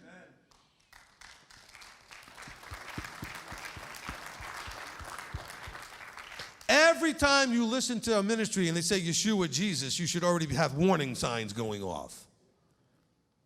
Because there is a mix there. There is absolutely a mix there. And that should concern you. I will never do that. The only time I use that name is when I'm using it because I'm telling you how they use it. Because I teach you in the Beware False Prophets teaching what that name is all about. And if that's a revelation that you can receive, then you have to now walk in it. Oh, no, I'm still going to go over here, and they're saying it that way, and they're doing this over here. And it's not about semantics. I love how everyone wants to argue about semantics. Well, that's just what they say in the English now, in the Greek. Blah. No, listen. Names are never translated that way. All right? Your name is your name. And it's pronounced the way it's pronounced in whatever language. I remember learning, in one of the history classes about Giuseppe Verdi. Okay, so what are we going to call him, Joe Green? No, his name is Giuseppe Verdi. Oh, no, I'm going to translate that and call him Joe Green. It doesn't work that way with names. If anything, the letters and the configuration to try to pronounce it from Yehoshua would be Joshua. That would be the closest, if you're trying to pronounce something that maybe is more challenging. So it's the best we can do. That's where something like Andre can become Andrew. It's not that different. It's changing in how we try to understand. But we're not going to totally change the name completely. Okay? There's no slight vocal pronunciation difference between Yeshua and Jesus. There wasn't even a J till the 1500s. Okay, nobody used the J. It makes it a little rough for that to have been 1,400 years earlier or something like that, all right? We only had a J for the last 600-700 years. That's it. But let's understand, this is where you guys get into trouble. You got friends that are going off in all kinds of directions. Be careful of that level of influence. That's what chapter 13 is about. You got teachers out there. You guys, I know you love to listen to everything and anybody, and I'm not going to tell you can't. I'm just telling you ought to be really careful of what you're doing. I don't think it's advisable that once you discover where they're off in a sideways direction to keep listening. I know that limits who you can listen to, but I'm not doing it to limit who you can listen to. I wish you had an unlimited amount of people you could listen to. But why would you listen to those that could lead you to start feeling very strongly about something that's wrong? Especially if you start off knowing it's wrong, which it blows my mind, the people that are here and then they go to other places where I know what they're being taught in those other places. I'm like, how is that okay? Well, because we don't like you. I said, okay, fine. I don't see how not liking me justifies going someplace where you know you're hearing things that are wrong. It just doesn't make any sense. And so, yes, that's mostly what chapter 13 is about. Okay, who's next? Chris? I have a question about the structure of chapter 13 and if it kind of follows from chapter 12, because it says, do not take away or add to the word right before chapter 13. Mm-hmm. And I'm wondering if you could say the false prophets are adding and taking away. That's is how you should read that. And that's a very good connection. And by the way, that connection would have been a lot easier to make if the chapter breaks weren't arbitrarily put where they were. Okay? Man put those in there. It wasn't written that way originally. And so, yes, that's a really good connection. And by the way, if we go down to verse 8, it says the same thing as we're talking about even like your brother, your sister, etc. goes, do not agree with him or listen to him. Oh, but you're agreeing with people and listening to them and entertaining all kinds of stuff you shouldn't entertain. Look, he's telling you very straightforwardly, this is not acceptable behavior. Oh, yeah, whatever. I just want to, and I don't see how that, I don't know how you do it. Are you playing with this or are you doing this seriously? But they're my friends. They're my this. He just said, even if it's your brother, your son, your daughter, the wife even, the wife of your bosom, anybody, no matter how close they are, you cannot allow for this because you'll jeopardize your whole future. You got to take this seriously. Chapter 13 out here. Okay, live stream. Okay, from Justin and Denise Rodriguez, chapter 13, verses 1 through 5. What if it comes true and they are not asking you to serve other mighty ones? Is it from above? You'd have to give me an example of where that's happening, okay? Signs and wonders, as I think Shaul teaches us in other places, are for the unbeliever. They're to impress you to get you to believe. And so you got to be careful of what is it trying to get you to believe in. That's what chapter 13 is trying to tell you here, all right? In another place, it says that when you see somebody, give me a second, I'll tell you where it is. When you look at chapter 18, we're still in Deuteronomy, all right? And we look at chapter 18 and verse 20. It says, but the prophet who presumes to speak a word in the name of which I have not commanded him to speak, or speaks in the name of other mighty ones, even that prophet shall die. He said, when you say in your heart, how do we know the word of Yahweh has not spoken? Well, when the prophet speaks in the name of Yahweh and it doesn't work, it doesn't happen. That's the easy one. But now we get to chapter 13, and it says, but what happens when it does happen? It says that it worked. He said it and it came true. Now you have to have enough discernment to see where that miracle is supposed to lead you. That word that came true is to impress you. That sign or wonder is to impress you, to take you where? Why do you think that all over Christianity, all they want to talk about is the signs and wonders happening in various churches? To impress you, to wow you. And I've had people say, well, if this is really, where we're supposed to be, and rabbis anointed and all this other stuff, where are all the miracles? I've seen some lives that are incredible miracles. But you're not getting dust falling from the sky and diamonds coming into your belly button. All right, so you want that? Go to one of the circuses. I'm sorry, churches. Same thing. All right? And you can have all that show if you want. The miracles are happening in your life all the time if you just pay attention. And those are all leading you toward the correct relationship vertically. All right. Amen. All right. Rob? I don't have any more 13. I got a couple of general ones, but we got one from Lisa Hersey's. Rabbi, what I don't understand is if the nations are not sinning because they don't know Torah, then how do the curses apply to the nations? All right.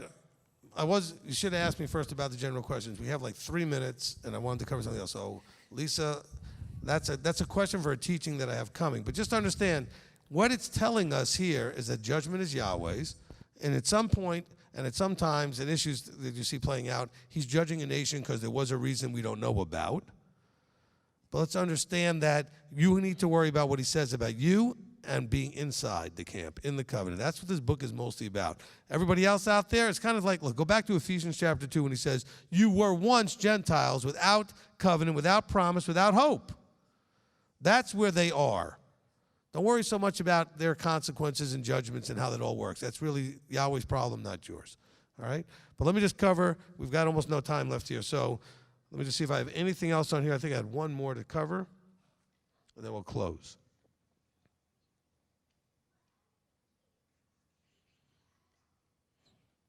Let me see, 15.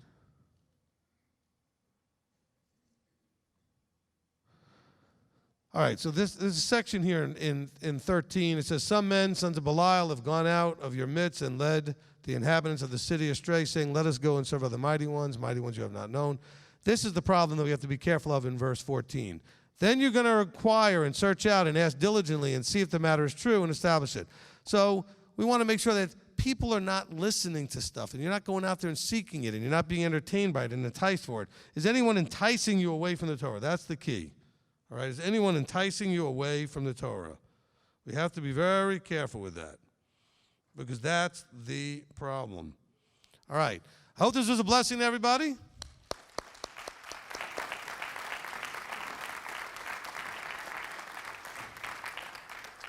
Some of you were thinking, I never thought I'd sit and do like 3.5 hours of just Torah study.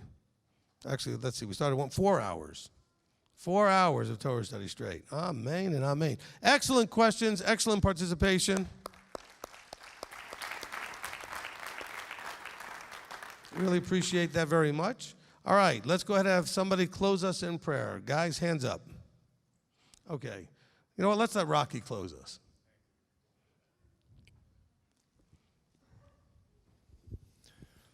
Step up a little more so the camera can catch you. Okay. There you go. Heavenly Father, thank you. Thank you for our Rabbi, Steve Berkson. Thank you for raising this man up to be the man he is, to teach us the Torah. Father, thank you for this fellowship that we have together in each and every one of us. All these things I just ask in Yeshua's name. Amen. Amen. Amen. My one addition would be that may this word not go away empty. Let it accomplish what he intended it to accomplish. Amen. Okay, go get some dinner, and we'll see you back here later if you want to come back for some family time. What did I say on the schedule? Let's see. Friday night. Praise time and dance instruction.